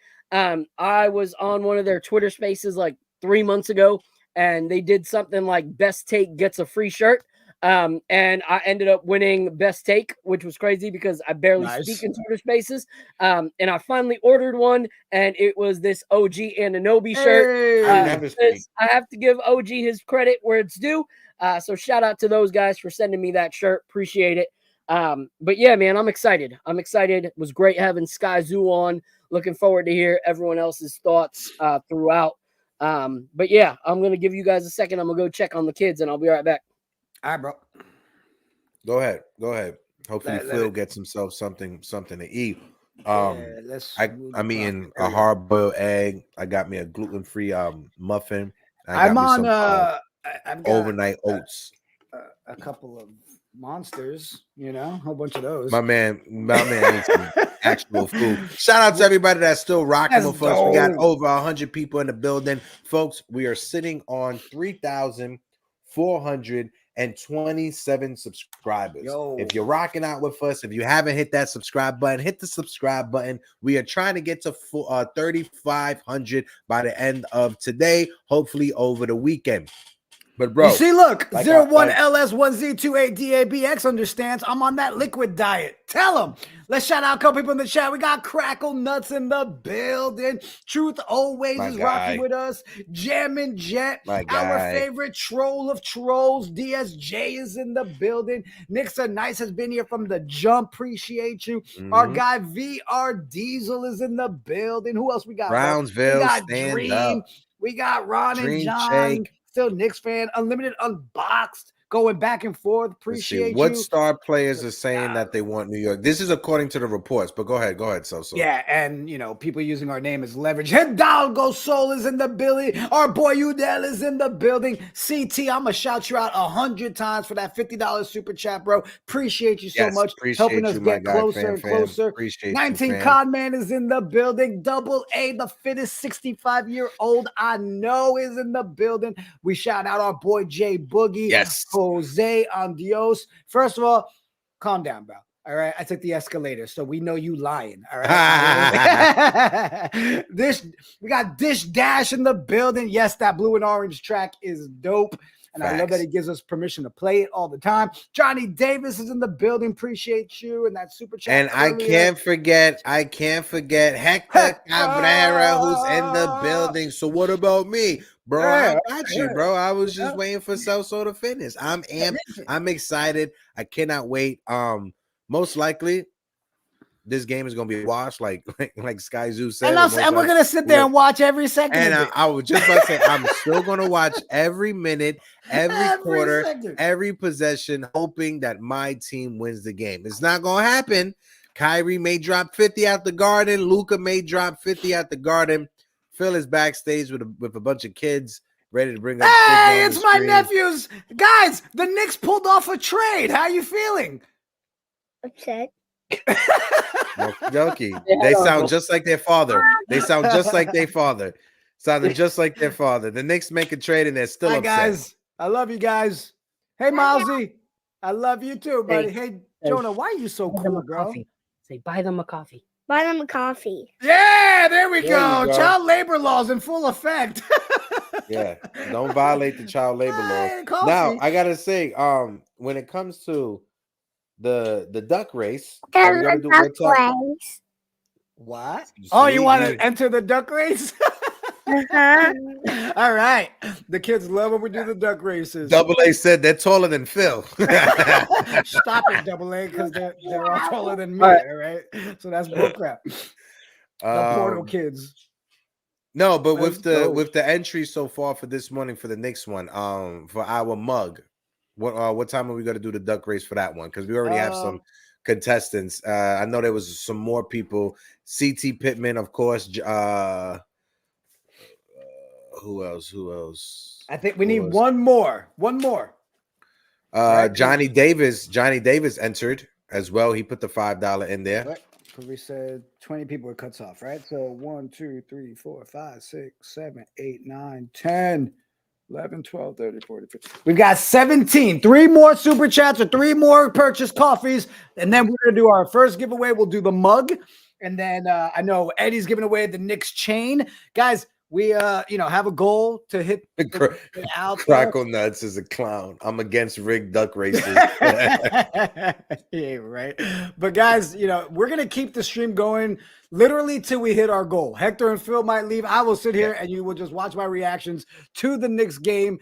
Right now, we are sitting at, let's see, the community showing up, man. 626 so far on day one. Yes. Appreciate everybody rocking with us. Let's keep it going. We will keep this chat nonstop. But yeah, let me enter stuff into a duck race. I know Phil's going to come back. We'll get that next duck race. We got Sean and then about to come up too. And then we're going to do open panel, right? Yeah, we got to wait for Eddie too because he has the Nick chain. So we could do the Nick chain giveaway. That works for me. So the folks who enter into the race get the chance to also enter into the second race with Eddie as soon as he wakes up, because his ass was probably up to about like 5 in the morning last night with Deej. I blame you, Deej. That mug will be mine. People want that mug. You know what? Actually, I'll take a quick second. Let me just show everybody. So, guys, we did launch our official website today. Let me take the little banner off. All right. We didn't want to be those people that are charging you an arm and a leg for stuff, but we wanted to bring you dope stuff. So, actually, now we've got our site. You got all the content there. Check out the merch. Phil went crazy getting things ready. We got the Knicks Brew mug. We've got Yankees gear. We've got the Take It Back to 69. Yes, we had to get a travel mug in there, okay? We are hoping that Jerry's wife will purchase one of these. My squad stays on point. We got all kinds of guys. Check out the kicks. Come on, Knicks fans. Check out those kicks. My squad stays on point. Phil's art on there. Real great job. We got the new Jalen Brunson design as well. Sick, Phil. I love the way that came out, man. So good. And then we did that OG Corp for you OG fans. Jerry was dying to have that one. So we've got book bags. We've got everything in there. We'll drop the link in the chat. We've got to wake up and grab your coffee. So everything's there. morningbrewsports.com. I'll drop it in the chat for everybody. I'm going to bring Philly back up with you so then I can enter everybody into the duck race. Copy. And So just so I'm not going to be here for you long because I got to feed the kids. But I did want to let you know, I don't know if you saw, but the question earlier was, what do we think of Spencer Dinwiddie? He just got moved. He just got moved. Snap. What is it? Him and Schroeder got transferred out. So he's going to the Raptors. Raptors? Yeah. That's weird. Yeah. They don't believe in IQ? That's crazy. Well, Schroeder was coming off the bench for them. Mm-hmm. So maybe Dinwiddie's now their, second scorer, or maybe he does get moved to the bench. We won't know. But yeah, the trade was announced that the Raptors are trading Dennis Schroeder to the Nets for Spencer Dinwiddie. Looks like it's just a 1-for-1 trade. So interesting. I'm looking at ESPN Trade Tracker right now. Yep, I don't see any picks or anything. Nope, no picks involved. Daniel Gafford, the center from Washington, got traded to the Mavericks. That's surprising. That's the one that I thought the Knicks should look for a backup center. He got traded for just Richaun Holmes and draft compensation. Okay. OKC got Gordon Hayward. We already know that. The Sixers trade with the Detroit Pistons. That's the one that started the morning. No, the one that started the morning with the Sixers and Buddy Hield. Yeah. That started everything off. Indiana gets Marcus Morris and Furman Korkmaz. Philly gets Buddy Hield. And then Philly also traded with Detroit for Daniel House Jr. Okay. Last night was the Kelly Olynyk trade, which was surprising to me that the Raptors traded for him. But hey, do your thing. Well, they lost Siakam, so they lost someone that can actually be a more agile scoring big. So Kelly Olynyk brings that to the table at a cheaper price. The reason why I said it catches me off guard because I thought Toronto was going to try to hit that reset button and build. Yeah. Kelly Olynyk is a more of a veteran move that you bring in if you're trying to compete in the conference or trying to get into the play-in. But you never know especially now with the play-in. If Toronto catches on fire in the second half of the season, you never know. They could be fighting for that play-in spot, but I don't think that's realistic. I don't think they will, but I think that is a name that they can package in the summer to either get the picks that they want for the rebuild or get a younger player for a team that's trying to contend, next season.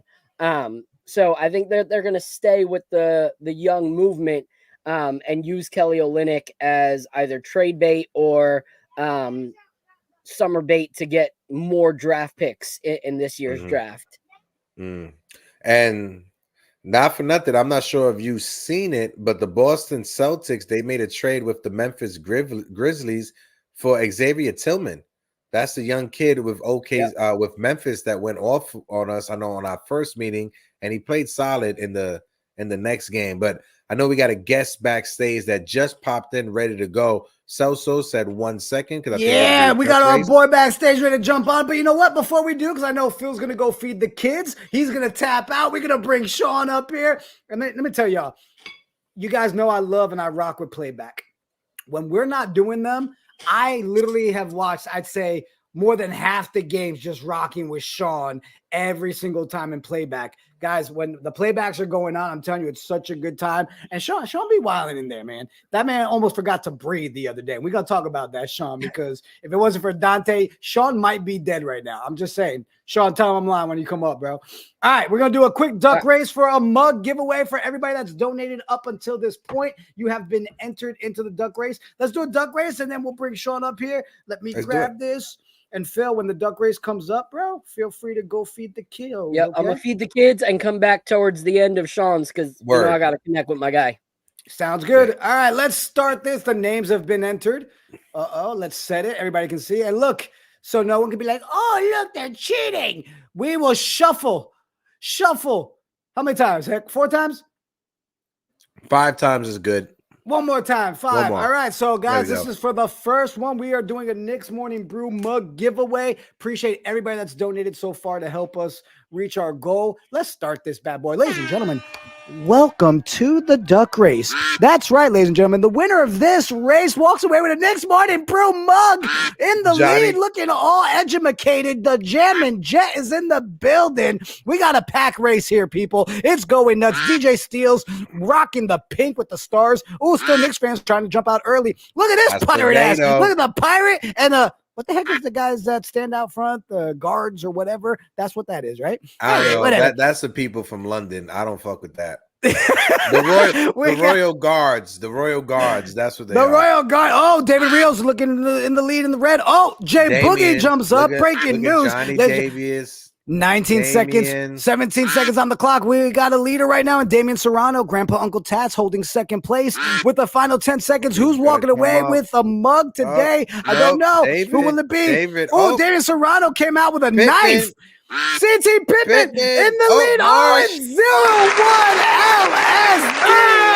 0-1 LSD. That crazy name was. That crazy.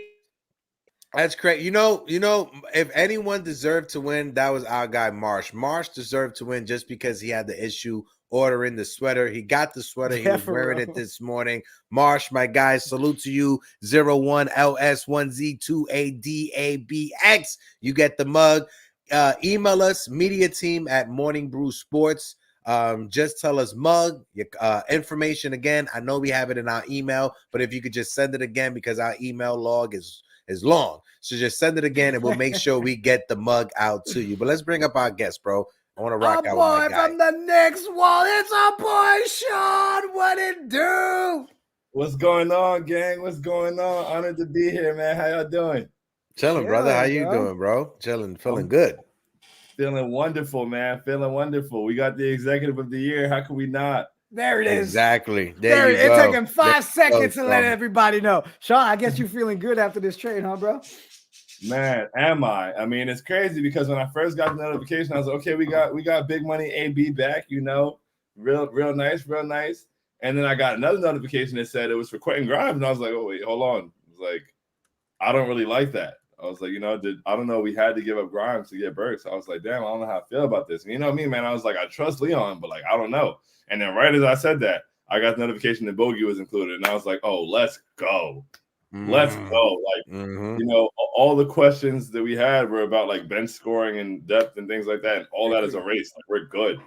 We're good. So I feel great. I know when we were in the playback the other night, and I think it was Brew that brought it up in the comments. I was like, well, let's be real. Ian Begley's been saying it for over a month and a half that realistically, Alex Burks was the guy that's been most talked about to come over here. It just made too much sense, Sean. When you really sit there and look at it and not the flashiness and all the stuff and what we've been crying for, Burks was that guy available that didn't cost us the world. But how are you feeling about them getting rid of Grimes? I mean, I know you were kind of on the Grimes side too, right? So I want to say, first off, shout out Quentin Grimes. Appreciate him for what he did here, for the time he spent here, for how he grew, stepping in and, relieving me of having to watch Evan Fournier every night. I really appreciate that. I can never repay him for that. And I have a lot of confidence in Quentin Grimes. I think he's going to be great. I think he's a really great, talented player. He's a great defender. I'm looking forward to seeing what he becomes. If it's in Detroit, if it's elsewhere, I'm always going to root for him. But I think that the RJ and Quickly trade really desensitized me. From that time, I was like, all right, I can already see that, we're going a different direction. So I'm going to now emotionally remove myself from some of these players. So the crazy part is who would have thought that Deuce McBride would be the young player to outlast everybody? And be part of the rotation. So shout out to Deuce, really earning his spot there and, getting his contract, being a great deal and being able to contribute for this run. And, I wish Quentin Grimes the best. I'm always going to root for him, but I just got to do it. I got to compartmentalize the same way I did with RJ and Quick. So You're rooting for Grimes, but I think that this is a great deal. Great deal. And I said this earlier, so and I'll throw it over to Celso. This deal, when it comes to for Burks and BOJAN, this signaled to me that both the front office and Tom Thibodeau, they believe in Deuce McBride, right? Because ever since that trade, look how Deuce McBride has been bowling coming off of the bench. You take his numbers, put that per 36, that's a solid point guard right there, especially as your backup point guard. But the fact that we didn't go out there and we didn't waste any first round picks, we didn't shoot for the stars and overpay for a veteran that's overpaid or do a move that prior Knick regimes would have done. This is the perfect move. And like you started off when you first came in here, Sean, Leon Rose, if the Knicks are able to get to the second seed and make a deep run, how can he not get executive of the year? Right. Same thing with look at Tom Thibodeau. We have a possibility where Tom Thibodeau could get his second Coach of the Year award with the Knicks, and Leon Rose can get his Executive of the Year award. Oh, Charlotte is trading. Yeah, I brought that up real quick. He just dropped it. Appreciate you building blocks, but Charlotte's trading PJ Washington to Dallas for package around Grant Williams, Seth Curry, and first round pick. It's funny, all the names, right, that people have been doing Knicks for clicks, we're seeing them all move around. Heel got traded, PJ Washington, right? Gordon Hayward, everyone's talking about we might get that, as a buyout option. Like all the names that everyone speculated, all gone. And the only one that made the most sense, outside of obviously the split between we want Murray's side and those that are like, we don't need Murray. This trade seemed to be the one that made the most sense. Who was it that said the other day, we already did our major trade. We already did the best trade that anyone's going to pull off this year. And it was the OG trade. And I got to agree. That's still the best trade, even with all the trades you see that have been thrown out there, Sean. Yeah, no, the OG trade is definitely the best trade. I mean, I really need to be healthy, man. I don't know what's going on with the elbow. I hope he's all right. I want to see him out there. So I hope he gets right in that regard. But that was an amazing trade.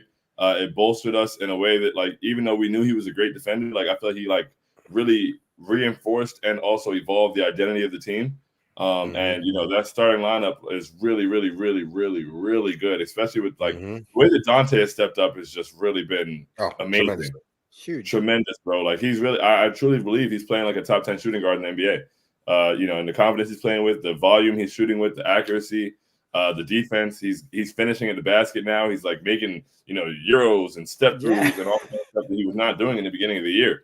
So seeing Dante play that way, the starting lineup is a super high level team, and then it's like we might have two of the best trades. Honestly, this ALEC Burks bogey move is amazing. Honestly, I can't wait to see it on the court. I can't wait to see us at strength. I can't wait to see us, period. But then I can't wait to see us at full strength. It's just really exciting, and I think we're really prepared. Like I feel like we're prepared from a bunch of different angles.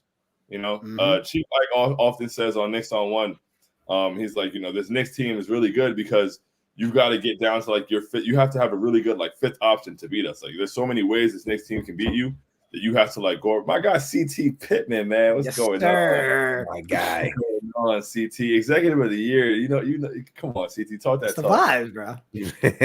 I just want to take a quick second right here to pause. We got over 120 people watching us collectively on all platforms. If you're watching us on Instagram, Facebook, or X, click the link in the bio. Come on over to YouTube. Smack that like button. We are 5 likes away from 100 likes on today's stream, and as well, we are sitting at 3,427 subscribers. If you guys can smack the subscribe button, we are trying to get to 3,500 by the end of the weekend. Celso, just to piggyback off of everything great that Sean was just saying right now, when you look at the stats, and I brought it up in yesterday's show, but I'm gonna say it again, for Dante DiVincenzo, in the 33 games that he has started and he has been out there with the starter unit, the man is averaging 15.8 points per game, 3.6 rebounds per game. He is averaging 2.8 assists per game, shooting 48% from the field, 42.5% from the three-point line,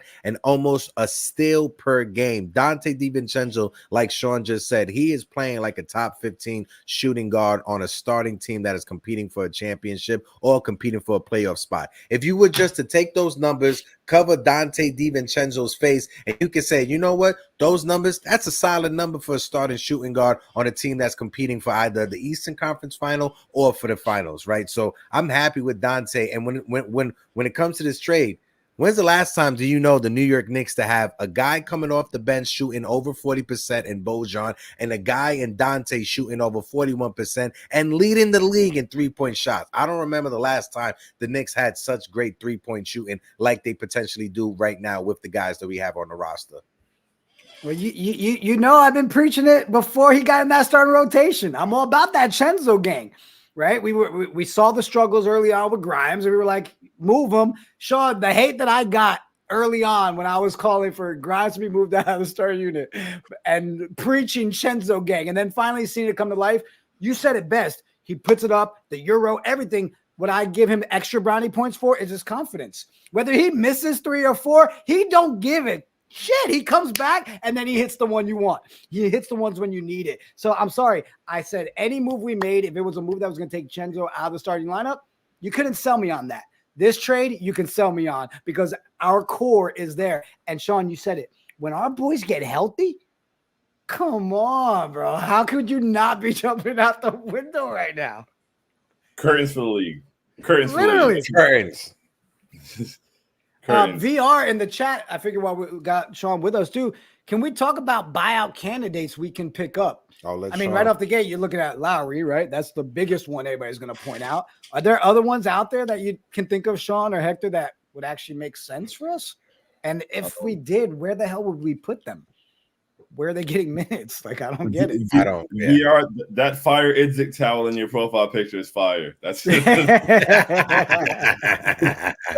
no picture. That's my boy. So outside of Lowry, heck, who else would be a buyout candidate? Man, Gordon Hayward is already gone. He was already traded. It just depends. You know, people were talking about Golden State and Chris Paul potentially. You know, they're on the outside of the play-in tournament. They're the 11th seed right now in the West. And I've been saying it for the longest. If Chris Paul is available, if he gets waived or he gets brought out, he's going to the Lakers. If there's ever a team he's going to go with, he's going to go to the Lakers. He's going to try to play with his guy LeBron. Out of the buyout market, anyone else? I'm not too sure. Spencer Dinwiddie, I brought up his name, but he was already traded away. Maybe Kyle Lowry, maybe. But then again, when you look at this squad, and Sean said it, you said it, where are the minutes going to go? Who you take? You're not taking minutes away from Deuce McBride. He's proven that he deserved those minutes. So where are the minutes going to come from? I'm not sure. You know. So when it comes to Kyle Lowry, maybe just for insurance, just in case if you have to rest Jalen Brunson, if Deuce McBride gets injured, maybe. But as of right now, Schroeder, maybe. I don't know. Do you think I see people saying we still need a backup center. I mean, even with the buyout market, do we? I don't think. With the news that came Sean, out, your face says it all, bro. With the news that came out yesterday or a couple of days ago with Mitchell Robinson coming back or continuing basketball activities after the All-Star break, I think we're good with that, especially with what we have right now. Precious, he's been a solid backup power forward. He's done a solid job in the absence of Julius Randle. But even when Julius Randle was here, he showed you he could spot you a few minutes as a backup center. So he could do that until Mitchell Robinson gets back. So I think we're good. Yeah, I don't subscribe to anything at backup center. We started our 4th string center and backed him up with our 3rd string center against Nikola Jokic and won by 38 points. I think we have pretty solid center depth. Even with Mitch out, we have solid center depth. Yeah. So if Mitch comes back, we're really good at center. I don't think we need it there, to be honest. And that's like what I was saying. The beauty about what we have right now is that, like, for everything we've spoken to, I think whether it's the blood, my God, let's go. The moderator of all moderators, right? Moderators of all moderators in the Knicks community, our guy Blood. Well, listen, I'm going to share this real quick, and then I'll let you finish up, Sean. But I know how bad you are at checking your messages on Twitter. And I lost your phone number when I had to replace my phone, right? So I was like, you know what? Let me hit up Blood. I was like, Blood, get to Sean, bro. Let him know I need him to answer my tweet. Blood, I really connector, appreciate you. I saw both. It's funny because his message is what made me see the message. I was like, all right, bet. Yeah, I'm like, that's his moderator. I need to make sure I went to the source, bro. I had my people call your people. It worked out, you know. It's a beautiful thing. I'm glad it did. What I wanted to say, by the way, before I got into, well, I already was happy to do it, but shout out to you guys, man. Shout out to you guys. What you guys do is really incredible. It's impressive. It's amazing. Seeing you guys, just the consistency, the proficiency that you guys run everything with. I'm not good at any of this stuff. So like seeing the way that you guys are able to make it happen is really dope. It's inspiring. And I'm always don't let my terrible messaging habits fool you. I'm always willing to come on, always willing to hop on, always down. You guys are great. You guys are great in person. You guys are great on the internet. You guys are great. Like I rock with you guys, bro, for real. So I appreciate it. You guys. I remember you guys announced that you got the 2K subscribers, and I felt like a week later you announced that you got the 3K. Yeah, we felt the same way. We're like, oh shit. I was like, did the porn bots find us? Like I couldn't figure it out. And then I was like, no, they're all real. So it was great. It's the consistency of the product you guys are putting out, man. Shout out to you guys. And Sean's rocked with us, man, since our last channel, the first one we were pulling together. Oh, yeah. Sean was hanging out with us, and shit, Sean, FCF days we were hanging out, you know, like we've come a long way, bro. Crazy, yeah, man. The internet is a beautiful place, especially when we're able to like come together in real life. 100 likes, come on, man, y'all are doing it. Let's go, baby. Let's go. Appreciate you, Cheesy Soul Cakes, as well. Go ahead, Sean. I didn't want to cut you off on that Knicks talk. I'm just pulling up WOJ real quick. The beauty of this team is that like we don't have a weakness. Like I feel like the biggest Knicks hater, the most pessimistic Knicks fan, like can't tell you what this team's weakness is. Like at a point it was okay. After the OG trade, it was all right. Well, we don't have the scoring off the bench, and it might have been we don't have the shooting. We addressed both of those very well today. So it's like we have the scoring off the bench, we have the shooting, we have the defense, we have the depth at center, we have the depth at guard, we have the big defensive wing. Like we have everything you can ask for a team to have. Honestly, like we have the MVP type candidate, we have the 2 All-Stars, like we have almost anything you could say a team needed to be a contending team. We have it, and it's a beautiful thing. Like I can't even think of like what they're like. If I wanted to be like, sometimes I'm a very optimistic person. I feel like I'm an optimistic realist is where I normally land, and so because I know I'm an optimistic realist, to add to the realist side, I try to check in with the pessimist in me. You know, I try to check in with smack that like. I try to check in with the pessimist in me to see, okay, like what should I be looking out for? And when I check in with the pessimist in me, I find nothing. I find nothing. And so you know what? And if you wanted to really look for something, I got it for you, Sean. Our injuries. There's your downside, our medical side. If you have to find something, we have everything right now for every piece to make it that we can jump through the window. Mm-hmm. The only thing that's hurting us right now is the injuries. We've got the players, we've got the pieces. But again, we're pulling this off with us dealing with injuries so far pretty much all season. Yeah. We get Julius back. We get OG back. You get Mitch back. Okay. Jalen rests his ankle. Oh my, like running through walls. Like, I don't understand. And now you add this trade too. I want to take a second. Shout out my guy, Pete Seminetti from NYY Underground.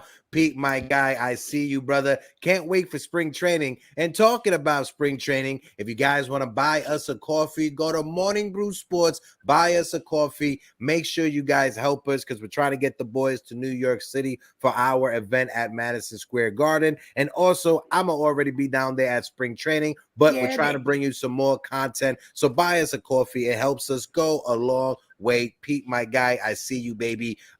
Getting back to the conversation about, I've seen other people saying, are the Knicks going to make any more other moves? As of right now, I'm good. I'm happy with where we're at right now, right? If this is the squad that we're going to go to war with in the postseason, sign me up, lock me up. I seen somebody in the chat put earlier saying that this team or that move still doesn't make us better than the Boston Celtics. On paper, healthy, we may not be better than the Boston Celtics on paper, but in a 7-game series against the Boston Celtics in the Eastern Conference Finals, your man Kristaps Porzingis has a hard time staying healthy, and one twist of the ankle, the man could be out, and they don't have a backup that can step up in his absence. If anything goes in our way, you never know. We could push a 7-game series, one twist of an ankle, anything can go our way, one bounce of the ball, and Jalen Brunson could take control over the series. When it comes down to it, pressure situation. I know my guy CP the franchise said this on WFAN, but if I had to pull the ball in somebody's court to get me a bucket, who would I trust? Jalen Brunson or Jason Tatum? I'm giving that ball to Jalen Brunson every day of the week. Can't argue that. I mean, I don't see how anybody can argue that at all. I'll let you speak on it, Sean, because I've got nothing against that take at all. Yeah, the fact that having Jalen Brunson is almost scary. Like it almost feels scary to trust someone this much, you know. I have the utmost trust in him. Like Blood said, we can rumble with anyone right now when healthy. Like show me my opponent, man. They got to see us. And I feel like last year the motto going into it was why not us? And you know it's still why not us, but why not us doesn't seem like it applies as much though. Like I feel like why not us last year was partially because like, hey, like they don't think we can do it, but like I think we can. Like we think we can. And now it's just like, yo, it's us. Like it's us. It's not even why not us. It's not. I don't feel like we're even an underdog anymore. It's just like, yo, come see us.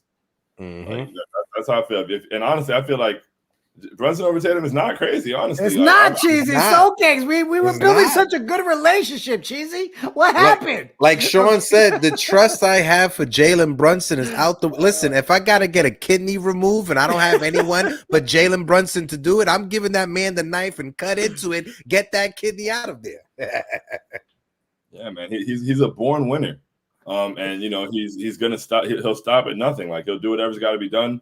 He's a poised guy.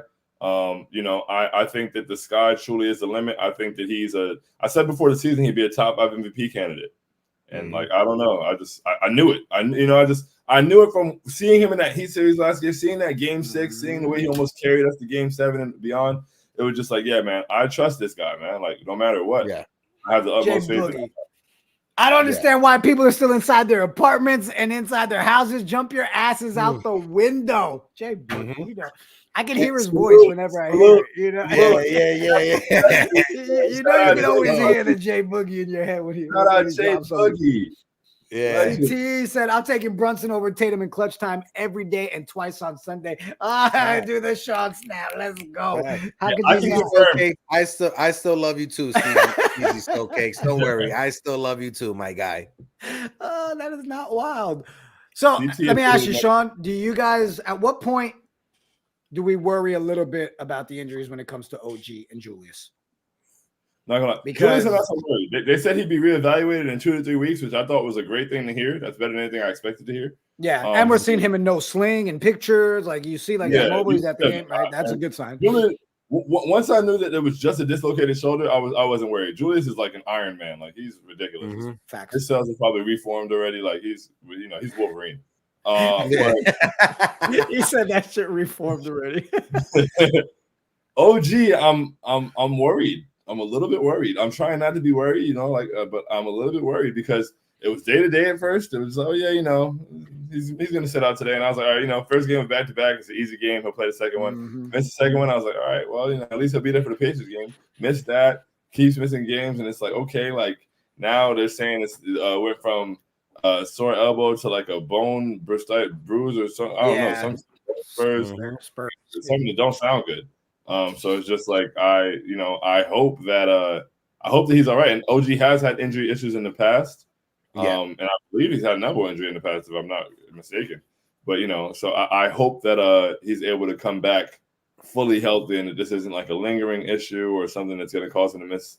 You know, if he's missing games right now, if he doesn't come back before the All-Star break, that would be unfortunate, but whatever. But I just want him to be here. Like I don't want to have to keep saying when we get healthy. That's my thing. I want when Randle comes back, when Mitch comes back, I want us to be full speed ahead, locked in, you know, getting in form, like not having to adjust. Like I don't want to be finding things out when the playoffs get here. I want us to be as in a routine with as much understanding, as much continuity and repetition as possible leading into the playoffs because this is it, man. This is it.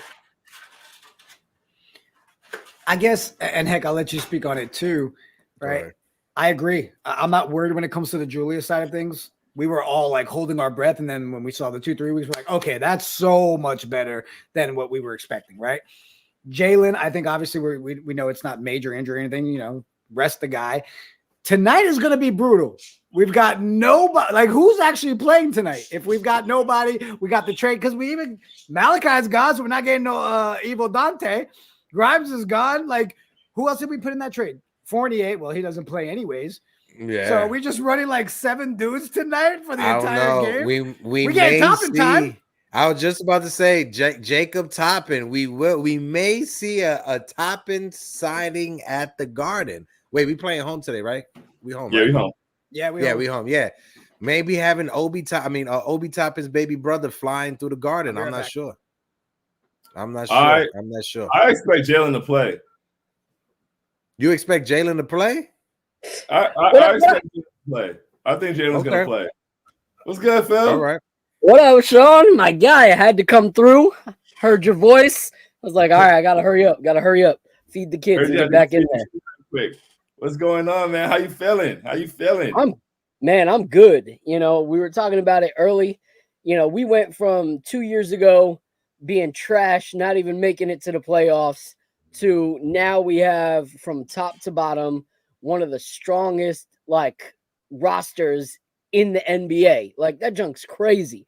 And so we read through the names, and it's just like heavy hitter after, you know, great contributor, heavy hitter, great contributor. And it was just like, when healthy, God forbid, very soon, you know, that we get the God favor and OG and Randle come back, teams are going to have a hard time playing a full game against this New York Knicks roster.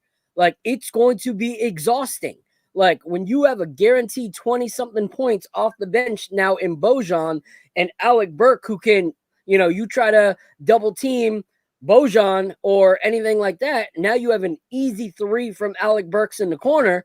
Like, it's just going to be problem after problem. Like, it's going to be beautiful to watch. So, so I'm excited, man. You know, I think we really eliminated, once these guys get healthy, we really eliminated the one thing that people can do, and that's double team Jalen Brunson. Like, now with this roster, you can't do the only thing that can bring you success, which is double team him.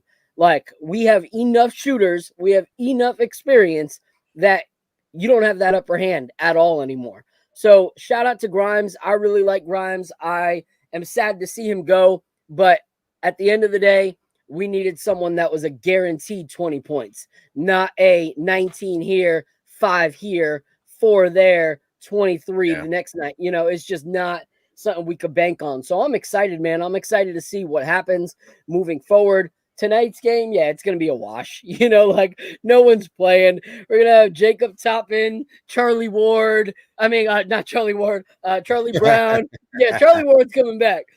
Charlie Brown. We're going to see people that we never expected to see hit the floor tonight. And we'll see. I think it's going to be, you know, one of those games that we move past, but let's get OG back and let's cook. Yeah. And, you know, a lot of people out there, they've been joking with the whole Frank the Tank situation. I don't think Frank had anything to do with OG getting hurt. It's just a random occurrence. Sean brought up the fact that OG had injuries in the past, and I think it was an elbow injury. Somebody brought it up on Nick's Twitter last night. My only issue was, at first we was told it was a day-to-day. Then it was changed to like the whole bone spur thing. I know the Knicks, bad history when it comes to the medical staff and bad evaluations. Hopefully this was just a situation that, you know, as the injury was resting, something aggravated it. That's why they switched it. Not that he was misdiagnosed, but hopefully he comes back soon. But if I'm the Knicks, I'm trying to rest OG as much as I can, bring him back in the second half, because having a healthy Julius Randle with fresh legs under his body going into the postseason, I'm super confident that Julius Randle will be able to have that postseason we've been waiting for him to have since he's been here. Yeah, I agree. I think that everything is set up for Julius to, you know, I like the way that he's been playing recently, and now you're surrounding him with even more shooting. The way that he's been getting into the paint, looking to kick out, I think is going to work out perfectly, honestly. And I think some of the lineups we'll see. I'm also excited to see that. Like, what are some of the lineups we're going to see? You know, what's going to be the dynamic within some of those lineups? It's going to be nice to see ALEC Burks playing in a role he's supposed to be playing in. I'm looking forward to that, because at the end of the day, like, AB has always been a bucket, you know. So that's what we're having him do now. He's going to be, and now it also takes pressure off Deuce to create in the bench lineup.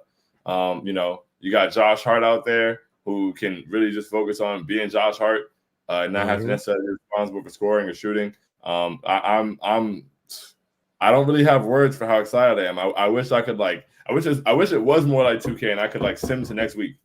And then say, bro, I was saying the same thing right after the trade happened. Oh man, but you're right. The potential, and you bring up a great point. The whole ALEC BURKS situation and how much pressure that's going to take off of Deuce McBride, and just allow Deuce McBride to go out there and just worry about scoring. That's what you do best, scoring and playing defense. Maybe Deuce McBride can learn. Alex Burke is not a playmaker, but he was a starting point guard for the Knicks that one season that Tom Thibodeau kept putting him out there. So hopefully Alex Burke could be a little mentor to Deuce McBride and help him out a little bit when it comes to that playmaking with the second unit. All right, real quick, you're Hector. Muted, Phil. You're Hector, muted, Phil. Go take a bathroom break, swap out. Hey, look at it. We got a stream going, people. We just tag it in and out. Sean disappears, comes back. All right. So real quick, I want to take a second because, like we said, we got the new merch store on, but I wanted to, I created this shirt last night, at 1 o'clock in the morning. And it's simple, but it's one of my favorites if you actually look at it. And it's pretty much how our season's gone and how being a Knicks fan has felt. Because very similar to Jalen Brunson, we as the Knicks fan base have had to deal with a lot of disappointment, a lot of people thinking this or that about our squad, that they're just wrong. And we've been loyal. And so now it's a time that we get to actually enjoy. So I created this one. It's called the Too Small. And if you look at the words, let's see if I can zoom in at all. Let's see. Boom.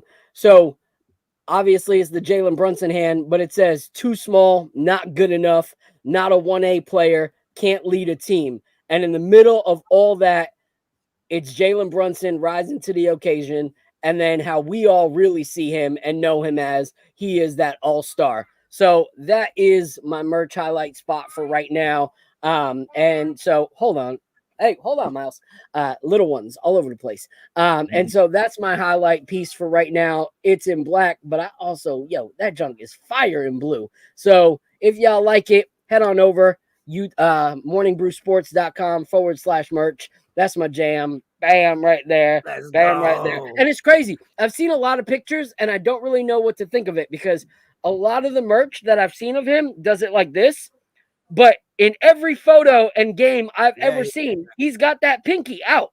So I'm like, no, y'all are missing the pinky. Like that's not it. Yeah, it's that. It's not just 3 fingers like this. You got to get that one right there. So yeah, pick some merch, people. Pick some merch. Yeah, exactly. Sean said, I know when the pinky's up, Sean, with his water. I know. So Sean, before we let you go, bro, what's going on? What you got going on? What's going on with the Knicks wall? What's life like right now, bro? I mean, the Knicks are winning, so life is good, just trying to string things together, really trying to ramp up on playback, trying to, keep putting out more content, find ways to monetize, and just really try to document. I think part of the beauty of it, sometimes things come up and it was a year ago, 2 years ago, whatever, and it's like part of the beauty of content creation and this whole experience is that we're really keeping record of everything that's happening. We know we have our reactions to certain things. We have staples. We have things that we say that stick around a little bit, and it's really a lot of fun. And so I'm big on there being joy in the journey, letters and actual joy in the journey. And so I'm just trying to. I know this is a special time. It's a very special time to be a Knicks fan.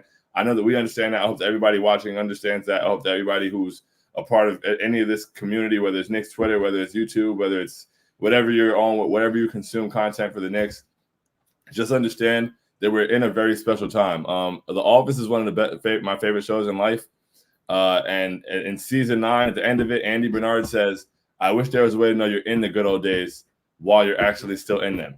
And so I want us to remember that these are the good old days right now. I feel like not only is this a great time, not only is this a great season, I think we could be witnessing the beginning of a dynasty. Like, you know, we're running ourselves well for right now and moving forward. This is year 2 of Jalen Brunson's prime, and look where he is. And so I think that anything is possible right now. And I feel like way too much of my life is tied to the Knicks probably, but I like it that way right now. Yep. Bro, the minute you said the Office thing and you said season 9, I was like, is he about to break out in song? It's been 300. We're going to have to remake that, Sean. Let's do that. We'll calculate how many minutes it's been since a championship. We're going to remake it. That's fine. We got to make that.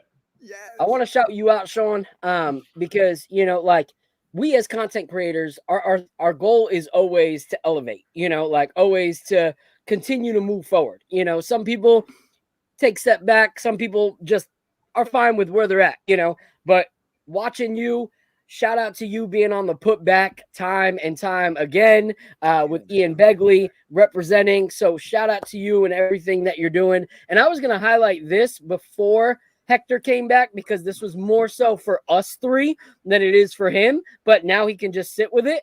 But this hoodie reminds me of our relationship. All right. This is one that we created called the Take It Back to 60. Oh yeah, I'm out for that one. Oh, Phil got cut. It Phil's out. I swear to God, that wasn't me. That wasn't me. You kick him out. I swear to God, that wasn't me. That wasn't me. I swear to God, that was not me. What happened? What happened? That was not me. Internet, bro. Oh, all right. All right, you're back. I thought Hector kicked me out, but anyway, No. That's called the Take It Back to 69, and we as Jet fans thought that we were going to have that kind of season this year with Aaron Rodgers, and obviously that went to crap. But now that our Knicks are actually good, we have this hope for next year that we can actually have a Jet winning roster sometime next year. So this is for all the people like you who have rocked with the Jets, rocked with the Knicks, and have losing season after losing season, yet we continue to be for our squads. You're right. Sean, bro, you doing playback tonight? Yes, sir. All right. If you can, before you bounce, Sean, just in the private chat, drop me your playback link so I can drop that here for everybody. Guys, I dropped Sean's link on X. Make sure to give Sean a follow. If you aren't following Sean already, then obviously you might not be in the Knicks world because what the hell are you doing with your life? Go give our boy a sub and a follow. Here's the playback link. I'm going to drop it in there too. When we're not rocking with Jerry's, I'm always in there with my boy Sean, and bro, we have a good time. Blood's always up in there. Pittman's in there. We all be rocking. There's the link right there. Sean, before you go, bro, any last words? Once again, thank you guys so much. Appreciate you guys. What you're doing is inspiring. And I want everybody else out there to know, man, it's a great time to be a Knicks fan. Enjoy the journey. And, you know, see you guys at the parade. Yes, sir. Sean. Appreciate you, Sean. I'll see you tonight, bro. Appreciate you, Sean. Appreciate you guys. You guys have a great night. Shout out to the fellas right there. I'm going to go ahead and just let everybody know right now, we went ahead and we dropped the open panel link in the chat. We are taking caller at a time. Get your asses up here. Tell us how you're feeling about this trade. If you're upset, I want you definitely to tune in and come up, because if you're upset, I need to know why. Why are you upset? What are you not happy about? Let me drop that link in there again real quick. You want to do a little roll call? Heck, it's been a minute. Let's do a little bit of the roll call. Phil, just remove so your internet don't shut out on you. Remove the thing you were sharing so you don't get shut out again. The roll call, my guy Davey is in the building. Truth always is in the building. Building blocks, how you doing? Knicks are nice is in the building. Of course, my guy Blood of the Panther Sherman Wood is in the building. The link is in the chat. Sherman, you are more than welcome to come up to the open panel. Like my guy Celso said, we are doing one at a time. We are sitting on 3,429 subbies. Smack the like button, hit the subscribe button. We are trying to get to 3,500. We're 71 away, just 71 subscribes away. If you're watching us, if you're not subscribed, hit that subscribe button. And on the bottom right hand side of the screen, if you have social media, there's a little heart. Smack the heart. Just keep on tapping the heart. Let's get more Knicks fans into the conversation. Like always, if you're going to come up for the open panel, let's be respectful to the terms and services of YouTube. If somebody is in the middle of giving a take, do not cut them off, because the same time will be given to you so you can finish your take. Respect the terms and services. YouTube, Facebook, Instagram, and of course the X. Go ahead, So. In other words, don't be a douchebag. All right, guys. So again, we're doing a full Bingo. 10-hour stream. We're ready. 11, 12, We're halfway 4 through. hours into this thing. All right. I think we're So almost halfway through. We're trying to raise money to get us out to a New York Knicks event at the end of the month. We're also doing a full week and a half out in Tampa for Yankee spring training. A lot of opportunities presented. Just got to raise the money to make it happen. The link is in there, the little scan at the bottom. You can buy us a coffee. You can drop some super chats. We're also doing giveaways. Every time we hit 20 super chats or 20 coffees, we threw another coffee mug out there for you guys. So appreciate What are all we the at support. right now? What are we at after we did that last one? We need 15 more. Okay. Oh, you mean funds wise? I can pull the numbers and check. No. I was asking like how many people have given since the last duck race. Yeah, 5. So 15 more. We'll set off the next giveaway round. Sherman said he got the link. Appreciate you. All right. So guys, again, the open panel link is there. Jump up and let's talk about it. Let me just put it in here one more time. And we're gonna what do. time We're is trying. the- Which what happened? Go ahead. I was gonna ask you. No, I was gonna say, like Phil said, we're trying to do another duck race giveaway. So if you guys want to buy in, it's just $4.99. Buy into the duck race giveaway. We need 15 more people to buy in. We'll be able to do another round of giveaways when it comes to the Morning Brew coffee cup. 76ers trading for Patrick Beverley to the Bucks. Wow. Just came out. The Bucks are a 2027 second round pick to the Sixers in the deal. Yep. So 76ers trading Patrick Beverley to the Bucks. Wow. They need that toughness coming off of the bench. They need that toughness, that backup PG. And we talked about someone had asked about Spencer. We talked about that, right? The Raptors are trading Schroeder to the Nets for Dinwiddie. Yeah, we talked about that while you were duck race. When I was duck racing. I'm pulling up to see what else we got going on. What time is guys, we got Khalif Adams coming on in a little bit as well. Yeah. Then we got Brett Siegel tonight. What time is the Jalen Brunson, Josh Hart roommates podcast today? Let me look. Yeah, because I'll tell you, we're gonna do a little watch along with that. I want to watch it at some point. I want to turn it on. We can get some reactions to it. All right, yeah, so Duro, I agree. That's a great trade for the Bucks. I got a question for the chat. And to know if you're down, I want to hear just say the word yes right now. If you're down, but this next round is mugs, but there's a few other, pieces that you guys have said were fire that you guys, would want to cop.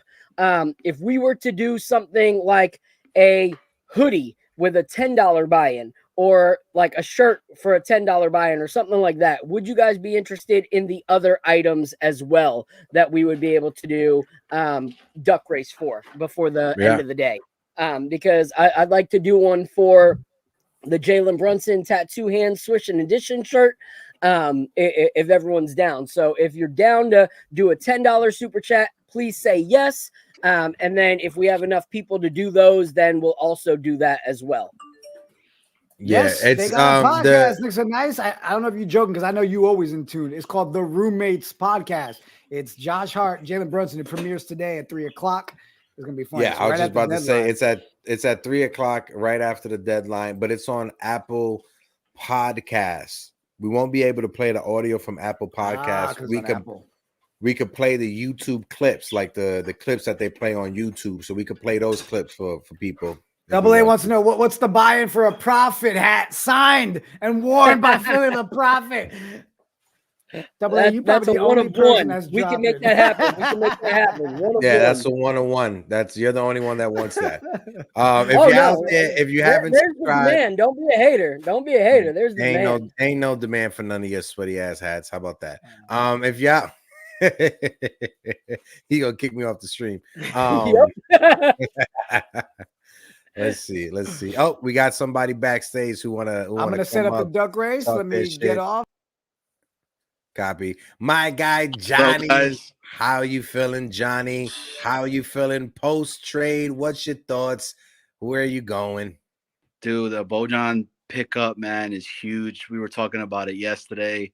all last night we were just twiddling our thumbs, waiting around. I kept refreshing consistently, nothing, and then this bombshell.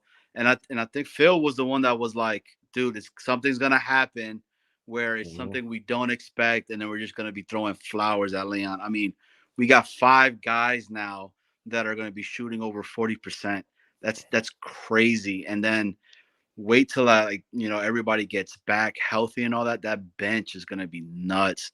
I mean, I'm not trying to jinx, or I'm not trying to, say anything or knock on wood, or I don't know, man. But dude, there should be no reason why we get this chip, man. It's just, I don't know, bro. Maybe it's the inner kid in me and the inner fan that is like, I need something at some point from one of my damn sports teams, man. But I wanted to come up here. I'm excited. It's a great time to be a Knicks fan right now. Like I said before, I've always been a Knicks fan, but it was just one of those where I didn't want to watch the games because I'll get pissed off watching the games, and they just bring me right back now. And it's an exciting time. And you guys are killing it up here, man. I've had you guys. I got like a 30-minute break today from work. So I was like, let me call in real quick to show some love and all that. And I keep losing the duck races, man.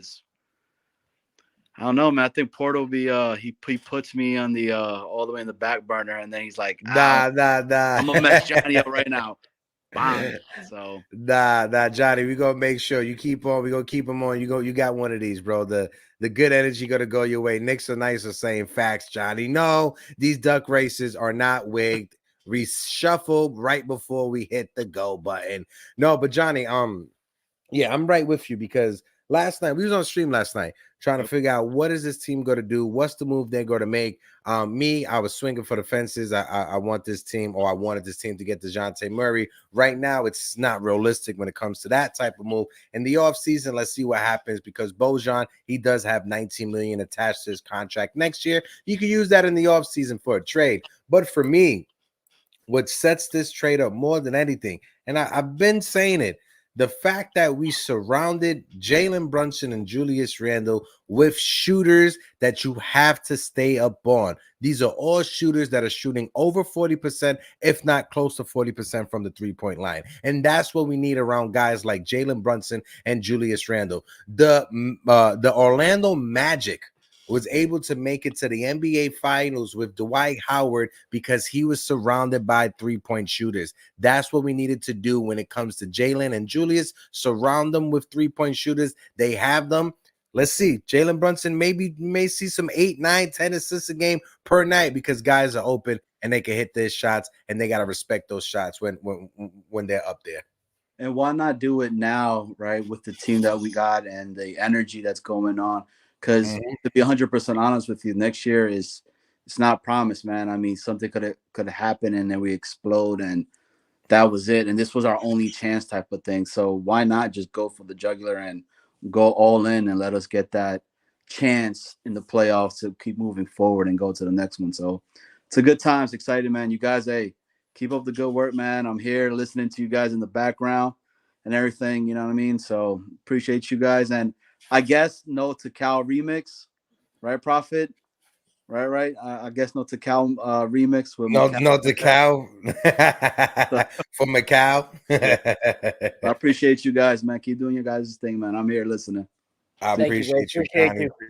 Appreciate you. Like always, guys, if you guys can, please smack that like button. We still got about over 70 people in the building with us. When we get to the halfway mark of the stream, we'll shut this one down and we will restart a new stream because you can only do up to 6 hours. We don't want the stream to get cut short. So we'll restart the stream to bring more people in. But we got someone backstage that I want to bring up. I got my guy Jason from 161 River Ave, and I got Just Knicks backstage. I'm going to bring you guys up as you showed up in the queue. Jason, let me get a thumbs up. Let me know if you're ready to rock out with us. All right, we got the thumbs up. My guy Jason, how are you feeling, brother? Normally we talk Yankees, but the Knicks are the talk of the town right now. What's your thoughts of that trade, bro? Well, look, they needed some scoring, right? And I'm impressed by their ability to get 2 of these guys who are elite three-point shooters. And I like Bojan's contract because he is tied for 19, but only $2 million of it's guaranteed. So these guys are not hamstrung. financially, which is a clever part of the trade too. And they didn't have to give up any number ones for this in this trade either. They gave up players, but only they give up what 2 2s and not 2 second-round picks. And so I think this is a good get for them to help replenish a beat up roster. And I was curious to know what your takes were. I mean, I gotta say this is my favorite Knicks panel in the whole world too. By the way, so I love listening. Thank you, bro. It's level-headed, common sense, perspective, real stuff. I love it, man. Yeah, I Jason, my guy, what it do? I gotta get back. Phil, I'll throw it over to you to give Jason your take when it comes to the trade. Yeah, so for me, when it comes to this trade, like we said a little bit earlier, it makes us a more well-rounded team. And when you have a roster that's not built on 1 or 2 guys, you don't have to go into panic mode when something happens. Look at the 76ers having the best season for Joel Embiid since they got rid of Harden. But now he's out and they are panicking. Like, they have to figure out, okay, we've done this well. Do we toss the rest of the season and wait for Embiid to come back? Or do we figure out a way to still make us somewhat contenders and maybe we get lucky this season? That's what happens when you build your whole roster on the back of one guy. I'm glad that the Knicks haven't done that. I'm glad that they're trying to make sure that our 1 through, 10, because we're never going to play more than 10 guys on a Tibbs lineup, but making sure that our 1 through 10 are solid. Making sure that they can all contribute and give any other team a hard time. That to me is how a roster should be constructed. Like, I remember when we used to play pickup games in the city, I was never looking to find the best guy only. Like, I was always trying to pick everybody that would, for the whole roster of my, pickup game would be good. My 1 through 5 on a pickup, instead of, oh, well, we got the best player because we picked first, but everyone else that we got was mediocre because this guy needs to shine. I didn't like that in pickup games. Why would I like that on a friggin' multi-million-dollar franchise like the Knicks? I don't, so I'm happy with the trade. I think the way that they're going about it is the way that I can really get behind.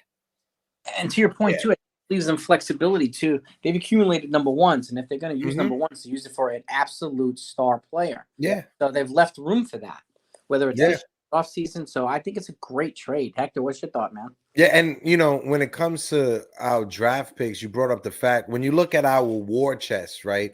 Our first round picks are our most valuable.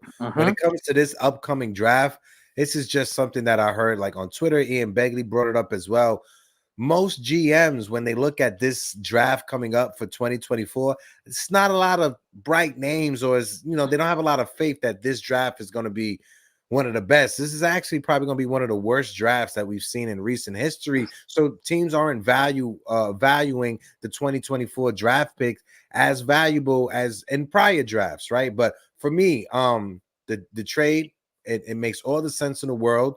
We don't mess with the chemistry of that starting unit. I think that starting unit is solid, and at the same time, we improve our bench unit, which needed much improvement. We gave up RJ and IQ, which was a big part of our offense to upgrade our defense and our starting unit with OG, but we needed to upgrade what we lost from IQ coming off of the bench. And adding a guy like Alex Burke and adding a guy like BOJAN, both who are close. BOJAN's a 20 points per game scorer. He has some injury concerns. Having him come off the bench 15, 20 minutes is not a wear and tear on his body. I like that move, man.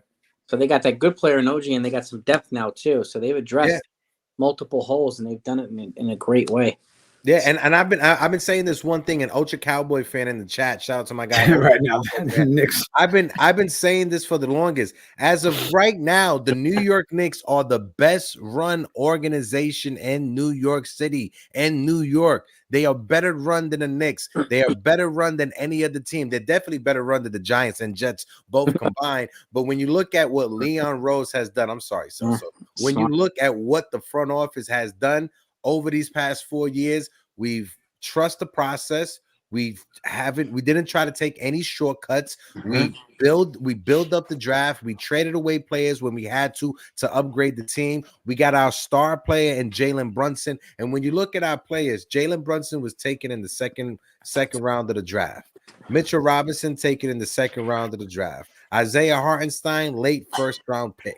Julius Randle is the only person that we have on our roster that was a lottery pick. Outside of that, everybody else that is on our team are all dogs that had to fight and earn every minute they have in the NBA. Yeah, and all due respect to Eddie Curry and Jerome James and those guys, these moves I think are a little bit better for the Knicks.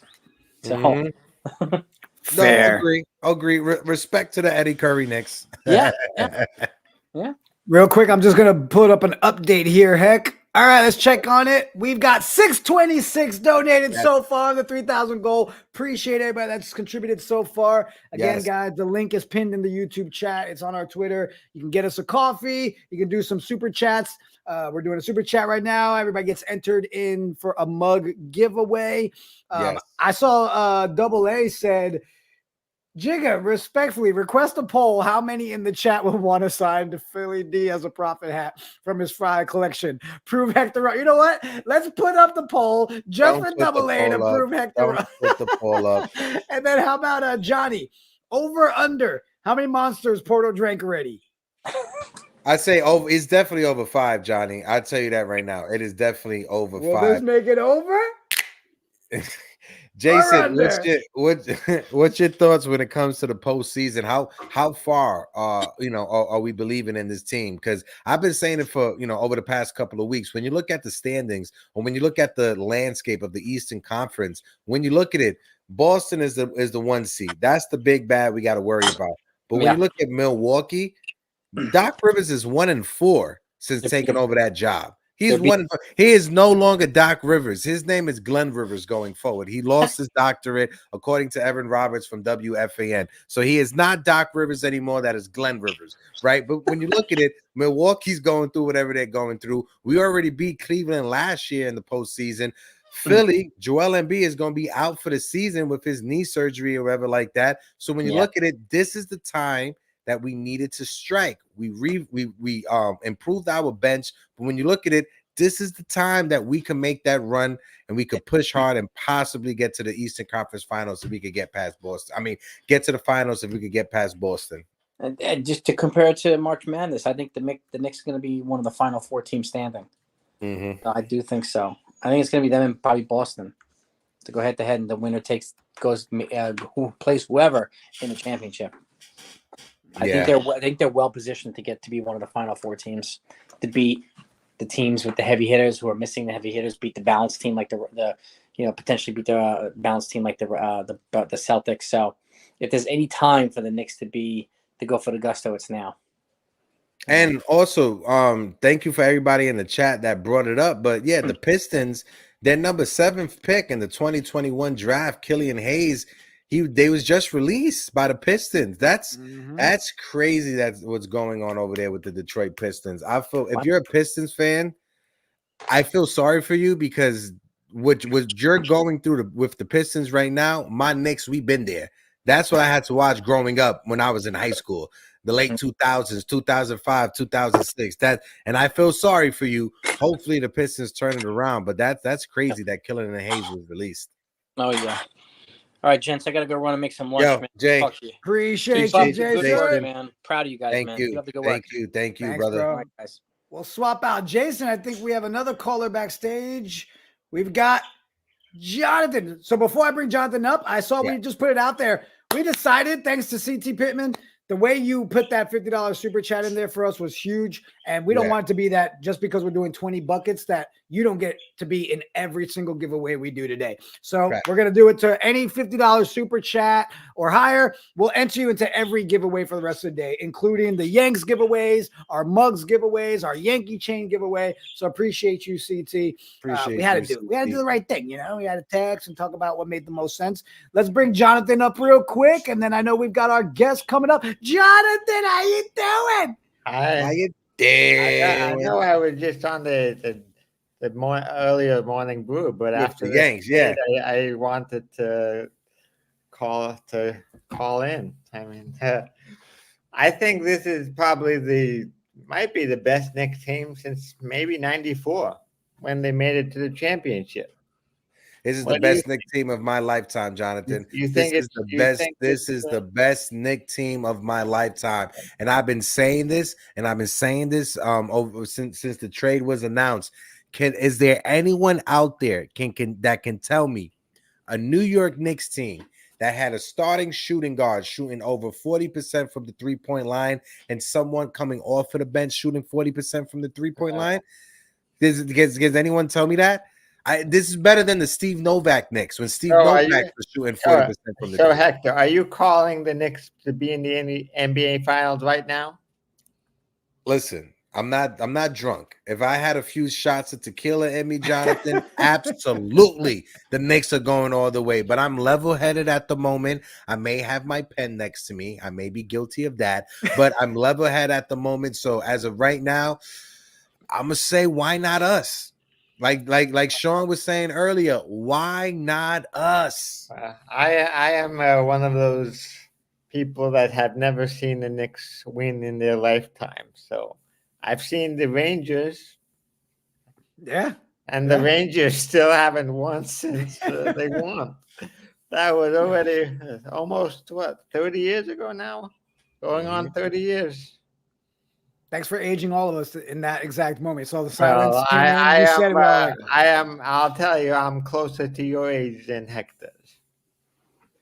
I think you and I have had this conversation before, but all I heard you just say is we're both old. So thanks, Jonathan. I appreciate it. Jonathan, before we let you go, bro, do you think it's time that all of us should just jump out the freaking window because this Knicks team are a championship caliber freaking team? I wouldn't jump out the window. I would just go buy tickets to the Garden. Okay. All right, logic. So calm and respectful. Jonathan, we'll have the open panel going up all day. We've got our next guest coming in, bro. Appreciate you tuning in as usual. We'll see you back here in a bit. Yeah, you can come back on later on. Yeah. I know Philly is special guest. Still not here. Phil's not here. Phil's not there. I was waiting for my nephews to jump in and take his place. Guys, it's time. We got our boy, my guy, Khalif Adams. What it do, Kyle? Yo, what the deal, BT? Let's go. We got players. We got picks. I can't jump out the window because I'm in the basement. It doesn't work like that because gravity don't work like that. But I'm hyped. I got my shirt on. I'm about to get my jersey on. I'm about to run out in the street with a baby oil bodysuit. It's about to be on up in this piece. He got that KCDA shirt on too, man. That's legendary now, right? I'm saying. We gotta bring it back for a little bit. But I'm excited to see you boys and see how everybody's going. And again, congratulations on everything. You have been blowing it. It has been dope to see all the Hold on a second, but you know what? You're throwing flowers this way, Kyle. I need to throw them right back at you, okay? Because everything you're doing with the spawnies, like, it's just amazing what you do for the community, what you're doing representing, for brown folks in the community with gaming and just taking that next level. What was it recently?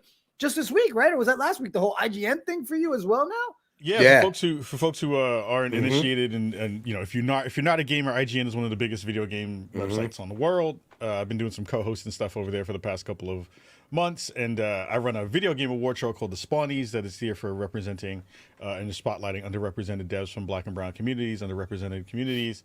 We're in year 3. We're about to do our next one at the end of Black History Month this month. And IGN is going to co-stream it. So it's going to be real big to be able to do that on the front of Twitch and IGN. So I appreciate the love there. And for all the folks who are Knicks fans and gamers, this is a really dope spot for you to check out and stuff. No, of course, because it was like a couple of weeks ago or whatever. I'm just in the house on YouTube like I normally do, like browsing, getting ready, doing prep work. And I'm going through some IGN videos. And I'm like, oh, wait. That's my friend Khalif. I know him. I mean, I'm seeing some of that stuff too. I'm seeing some guest spots out of the boys. I'm seeing my fan rocking, doing some things with some people. So it's beautiful to see you and the rest of Knicks Nation getting it in and making it happen. The one thing I really wanted on my lower third to be like, yo, Khalif, put OG's elbow in some ginger ale. Adams. That's what I wanted to be able to don't fit. Man. It's too long. It's too long. But you brought up OG, right? So let's talk about it, right? Is the injury alarming to you? And then obviously give us your take afterwards about when it comes to like the trade and what's your thoughts on it. And folks in the chat, we're gonna be rocking out up until the Knicks play. They play later on tonight. It is 2:00 right now. Like I said, at the halfway mark. So basically, after Khalif leave, we're going to restart the stream because we don't want the stream to get shut down as we're rocking out. So throw it over to Khalif. If you guys in the chat, just hit the subscribe button, hit the notification so you can find out about the second stream. So I'll go set that up right now while Khalif give his take. I'm still here rocking. Go ahead. Do it. Yeah. So I mean, OG's injury right now is a little concerning because he was in a really good spot. Like he was coming through I've not seen a player really change the timbre of an entire season in the same way that OG has. And it's different because in the ways that Sean talked a little bit earlier, it's very rare to see a player come in with a pedigree for doing the thing that you know that they're supposed to do and then immediately kind of infuse that into a team. Right out the gate. Everybody talked about OG's defense and his ability to kind of do that stuff. And it's been infectious. It's been that thing that's made me really hyped to continue to be a Knicks fan because the team feels like that 90s team. We are beating people up.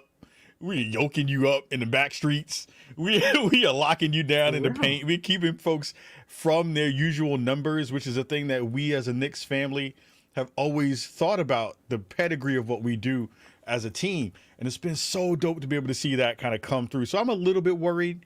I'm happy that, if timing is always everything. I'm more okay with this being something that happens before the All-Star break so that they even have even more time to get rested up and then be able to come in, healthier towards the back half of the season. We're really going to need him. So, I'm loving what I'm seeing from the team. Just got to keep everybody healthy. Light all those botanica candles right now for everybody's ankles and knees and elbows right now. So that we can keep everybody healthy, but excited about that for sure. Let me ask you this, Khalif. Yeah. Because I just saw a tweet that's out there, and I'm going to just read it verbatim. Yep. Started at, we won't trade Grimes for Donovan Mitchell. He's untouchable. Finished at, here's Grimes and multiple draft picks for Alex Burks. I mean, the hard part is that, it's always about where you are when you're playing. And it felt like ALEC, I was never really on the ALEC Burks train. I don't think most Knicks fans were, especially after the performances that he had. He had some step through performances when folks got hurt, and he kind of did step it up a little bit. But it wasn't a thing that if you were to say, "All right, y'all, we got our roster together. ALEC Burks is going to be the person that you're super hyped for to be able to have that in the mix." I don't think that's true. I think most folks are more excited about BOJAN right now. I think ALEC continues to be a really smart player if put in the right system. And I got to give massive love to all the folks who did wind up getting traded again, like especially Grimes, because I think Grimes, out of all the folks who was in that mix, was starting to continue to kind of have some elevation and then fell off real hard. But I don't, man, what that feeling must be to start your day going to work and then be like, yo, I got to go to NBA Siberia at that point.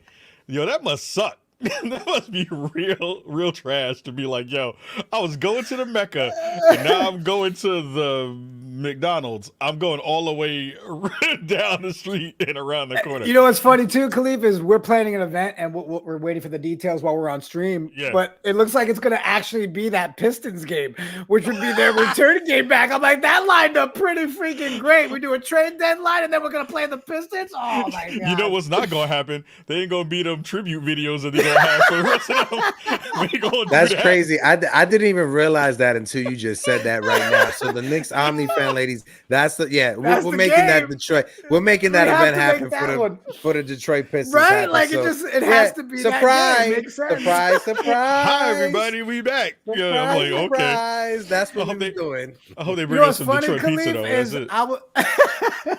I was am I crazy in saying I'm sadder that Evil Dante is gone over Grimes? I was starting to like Malachi, man. Yeah, even just for the Luigi stuff. Oh, yeah, just for the Luigi stuff alone. It was super good, but it's like, it's one of those conversations that happen where this is the way it winds up working. But I'm excited to see where they fit in. We really haven't had our full roster together yet. for a full part of the season. You know, the stuff that we're looking for right now. So I'm excited to see where that lands, and I feel like, you know, a lot of conversations have been around, you know, us shoring up our bench, which is super necessary. We got to give the main five some rest because they have been grinding it out super hard. I'm still in my mind thinking about, you know, back half season injuries, especially because Hart and Brunson played in the summer in the Olympics. I'm always a little bit wary about that because you've already put some extra, you know, wear and tear on your body. So I'm looking at them and being like, I'm hoping you're going to be okay. And seeing where the rest of the league is going to kind of move. Like a lot of the conversations about like, are we as good as the Pistons? Like, look, I have so much confidence in our team right now because it really does show just how much of the heart and soul of this Knicks team has pushed us way past what everybody has said in the past couple of years, right? This is the season where every doubter has had to kind of shut it up and be like, I had to take that L for a hot second. I am very excited to see what Stephen A. Smith has to say about this. Oh, yeah. Who has continued to flip-flop about what his fandom has been, and it's been, you know, fandom one day and then I hate everything the next day. So I want to see a little bit of eating crow if this trade does move us into a space that makes us a real contender in the ways I think we will be. But look at this. We are in the throes of almost getting to the number 1 seed, and we're not even at the All-Star break yet. Like, we're close. You know what I mean? Like, we're close to being where we needed to be to get that home court advantage, to have that conversation about the Knicks being a destination space for players to want to go. And we didn't give up any first-round picks yet. What the deal be? What is that? That's fantastic. So I'm real hype. I'm real hype. Phil, I know you were not going to waste the time to come up and hang out with us while Khalif was here. I muted your mic because it was picking up echo. Let me unmute you, Phil. Yeah, it's picking us up. You have us playing somewhere? Oh, that's what it sounds like when you get traded to the Pistons. Your phone stopped working. They put an EMP on your joint. All right, he's trying to figure it out. Phil, give us a thumbs up when you figure it out. Oh, it's man. all good. I got to cop that. I got to cop that sweater. That's what the design was fire. I got to cop that joint for sure. That's what happens when that kid's up till 2 in the morning, 3 in the morning. I was like, man, wifey's out of town. He's watching the kids. They went to bed. He's like, I'm designing all kinds of shirts. Got the game on one side and Photoshop on the other. He's making it happen. Check. No, you sir. got full robot and it's picking up the sound. Optimus. Gotta love it. Well, you know what? We're off topic for a second from Knicks. All right. Yeah. Oh shoot. Okay, there he is. I'm gonna go ahead and put my application in now. Yes. For the 2025 Spawnies as a host. You know, I need to. So you tell me what games I need to make sure I review first. I don't mind auditioning, Khalif. All right, I'm gonna earn my way onto the Spawnies. All right. I will lock this in for all the Knicks Morning Brew crew right now. The fam is gonna be our presenter for our sports game of the year. I'm saying it right now. I'm putting it into the world. It's gonna happen. We call it the One Shining Moment Award. It used to be called the Willis Reed, you big dummy award, but I had to change that because 1, people didn't know who the hell Willis Reed was in the video game industry, and 2, winning an award that says you big dummy feels a little bit weird. But the One Shining Moment Award is I'm putting it in right now. We got our presenter for 2025. It's locked Let's go. All right, that's it. I'm snipping it. I'm cutting it. I'm sharing it. Phil, let's see if your mic is working. No, and it's picking up our sound. You sound like a robot, bro. I don't understand what's going on. Oh, it might be one of those things. Phil, go ahead. Let me mess with your mic settings. Let me try this. It could be the stream. It could be the stream. It could be StreamYard does that from time to time. Just you gotta just refresh. You gotta exit and just refresh. You gotta restart your computer. Restart your computer. I couldn't deal. It sounded like the Iron Giant was like being water. No, it sounded like the Iron Giant was being waterboarded. Like that's what it sounded like. At the time. I feel like if you played a Pat Beverly record backward, that's what it would sound like. I feel like that's the vibe that you would get from that. But I guess the question I have for both of y'all real quick is like, go ahead. Seeing all the energy that's been moving and I feel like I want to thank y'all again because I think the resurgence of the Knicks fandom has really been around folks like you, folks like Sean, and a whole bunch of the folks moving in that space. Are you getting the feeling like we are back for real from that perspective of like the fandom feels? Because, we're really, really quick to go doom and gloom. I haven't been back home in New York in a long time. I haven't seen the back pages of the Daily News and the Post. But it feels like the fandom is really kind of pulling itself together and we believe again. Do you feel like that's the case? When I have, and great question, right? When I have my moms who has been checked out from the Knicks ever since they traded Patrick Ewing, when I have her texting me excited about Knick games, calling me, where are the Knicks playing? Because, with the different streaming services and TNT, are they on MSG? Where are they playing? So when I'm getting that from my moms, I can tell you, not only is it exciting for the generation that is today's generation or my generation, but the older generation are starting to check back in and buying into this team, because this team, especially with Jalen Brunson, it embodies and it reflects the true heart of New York City and what it was to be a Knicks fan in the 90s. Yeah, and let's be real. I think it's more noticeable now too, Khalif, because the casuals are coming back. The casuals are saying it with their chests, right? They're now going and like, I'm gonna go get that key collection, right? They all purchasing shit now. They're like, oh yeah, we've been here the whole time, and I'm like, hold on a second, your ass was nowhere to be found 3 years ago, 5 years ago, but it's all right. We're gonna allow you to be here now. So I think you're just getting a lot more people saying with their chest. Right, you're gonna get a lot more of those Stephen A's coming out, that are just like, oh, I love Brunson, he's the best, and I think that's where we're at. Phil said he wants to see if he's. Let's see if Phil. Still doing the same thing, Phil. Sorry. That's crazy. What is your feeling when it comes to the Knicks? That same question going your way. I know you can't wait to get you back on the East Coast and get you back to New York. I know you're out there, on the West Coast or towards the West Coast. Yeah. What's your thought being out there in Portland and seeing what's going on with the Knicks, Khalif? I mean, it's interesting too because like the Blazers are in an extremely down year. They are down bad in the biggest ways. This is the first year that I've been. Since I've moved to Portland. I've been in Portland, I think, 7 years now, which is wild to say out loud. This is the first year that I have not bought a ticket to go see a Blazers game, even when the Knicks is going to come into the space, because it's not going to be a fun game to watch. Like it's not going to be it's going to be a boring. Like I love my team. I'm the only one in. It's like 5 of us here in Portland who will go rock the jerseys, and people look at you with stink eyes, and they be looking at you like, "Are you a Knicks fan?" And I'm like, "Yeah, I'm a Knicks fan," with full regalia on.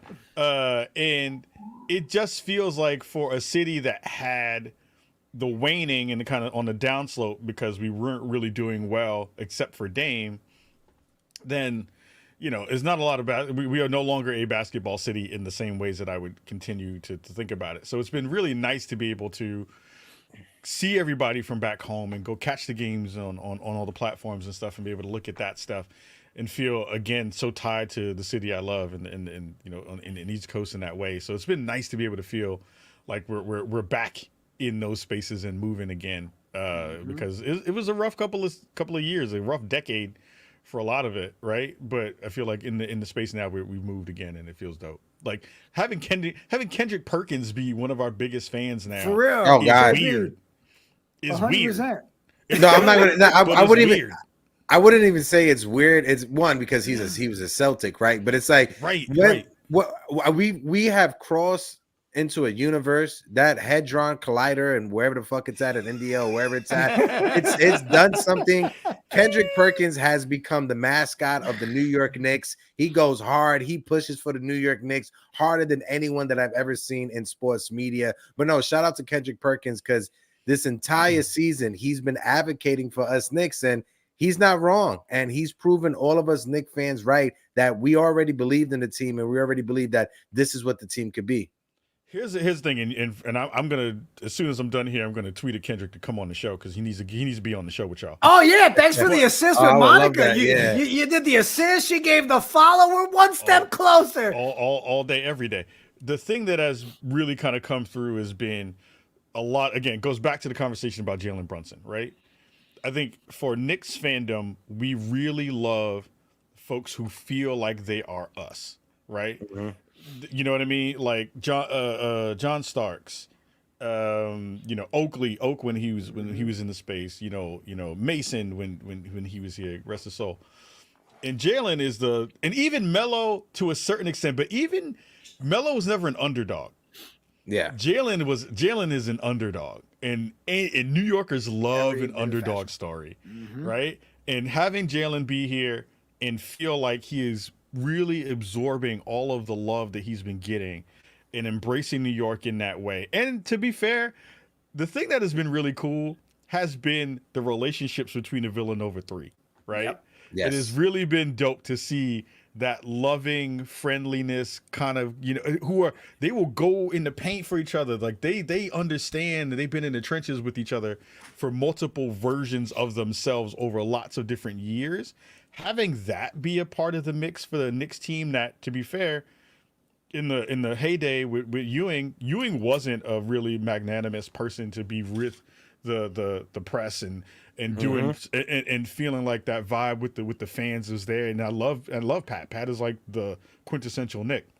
But we've never really had that person who could do both, who could do it on the court and feel like they were connecting with the fandom in that way. And those three, and especially Jalen, it feels like we're in a new era of what Knicks fandom can be based on the players that we have. Yeah, and talking on the fact, like you said, that Villanova connection, right? I think it was the game we talked about the other night when Sexton ran his mouth against Jalen. You saw her and Dante be like, "Oh, that's our boy, back the hell up," and they picked it up for us, right? And they went nuts. So that connection, we've talked about continuity all off season, but we've continued to see it time and time again. Khalif, I just saw another tweet. Shout out to Knicks fans since birth in the chat. He tagged me online, but hearing the Pistons are likely to waive Ryan once the trade is completed. So Ryan Archie Diacono. Listen, when we resign him, I'll work on getting his last name done. All right? Right now he's Ryan. Bless you. Gesundheit. We gotta get you some NyQuil for that. I mean, we've talked about it. You guys think we're bringing Archie back? I mean, 0 points off the bench whenever we need him. I mean, hey, we need another dude on the squad with good hair. like Ryan had a very cool do. You got to bring him back, right? He's the Villanova. He's part of it. Like you've got to just now I want the Ryan tribute video when he comes back. This is oh my god, a Grimes, Archie, and 48. Yeah. Oh my gosh. Listen, I will pay to put that thing together. We have derailed. Are there any? Do you think we're gonna? I mean, the conversation has been across the board. Do you think we're still gonna do any moves before the end of this? I mean, during trade deadline, because the summer is always the summer. Wild things happen during the summer. We do have the picks to do stuff. Do you think we're gonna do another move?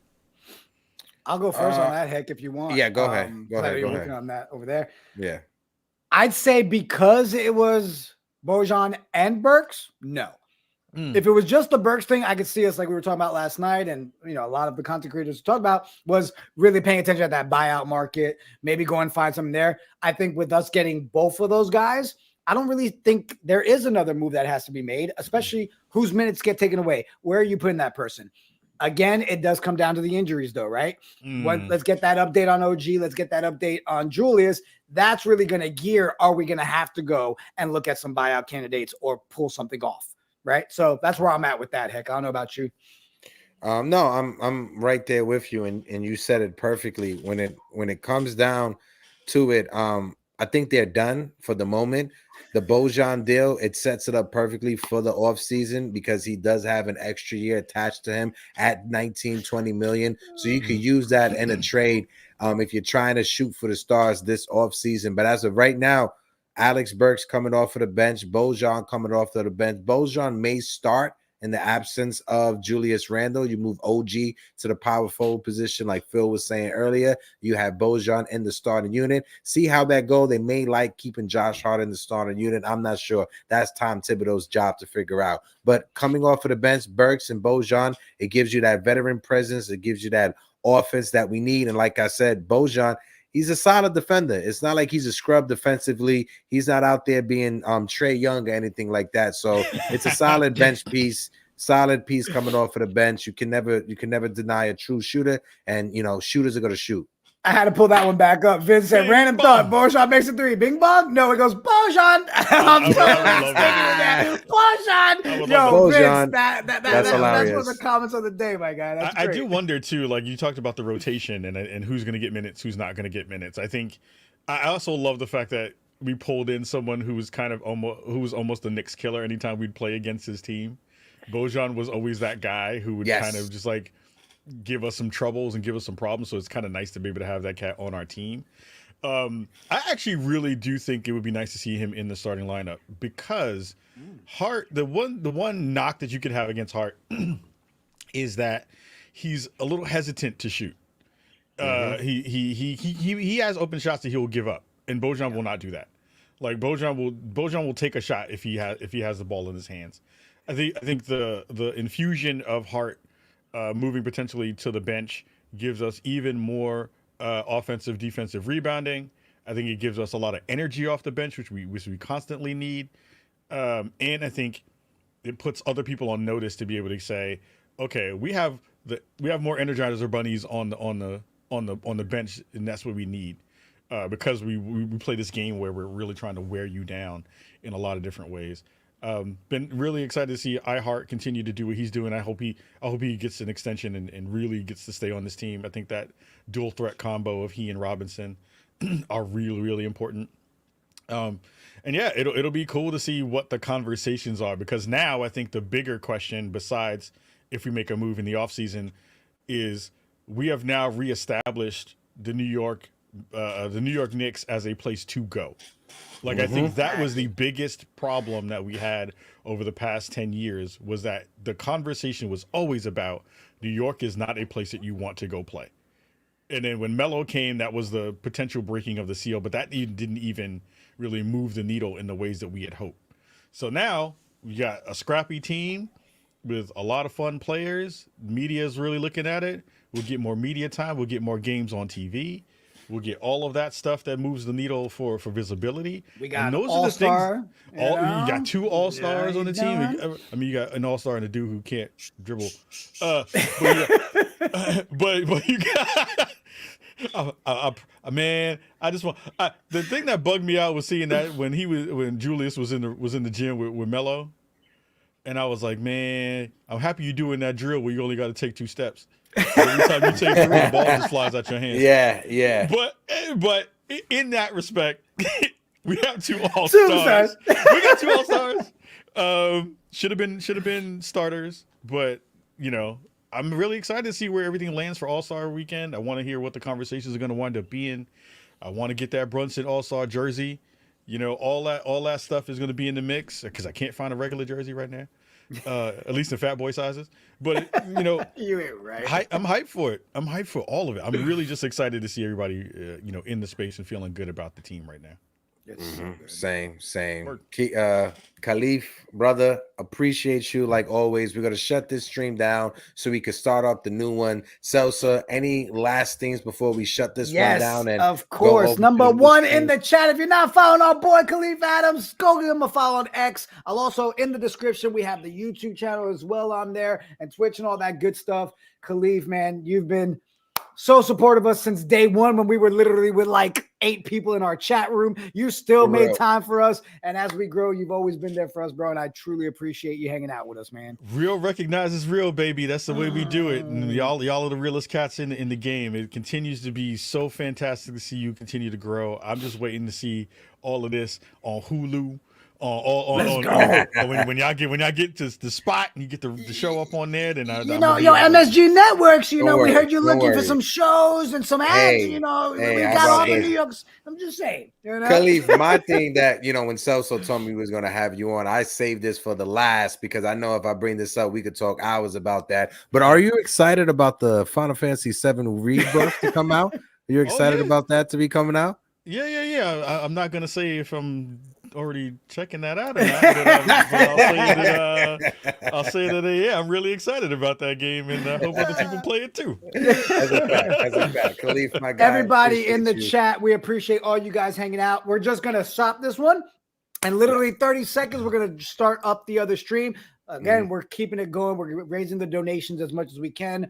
Thank you guys for the support. Khalif, we love you, my guy. We'll talk soon. And on that note, deuces! Deuces!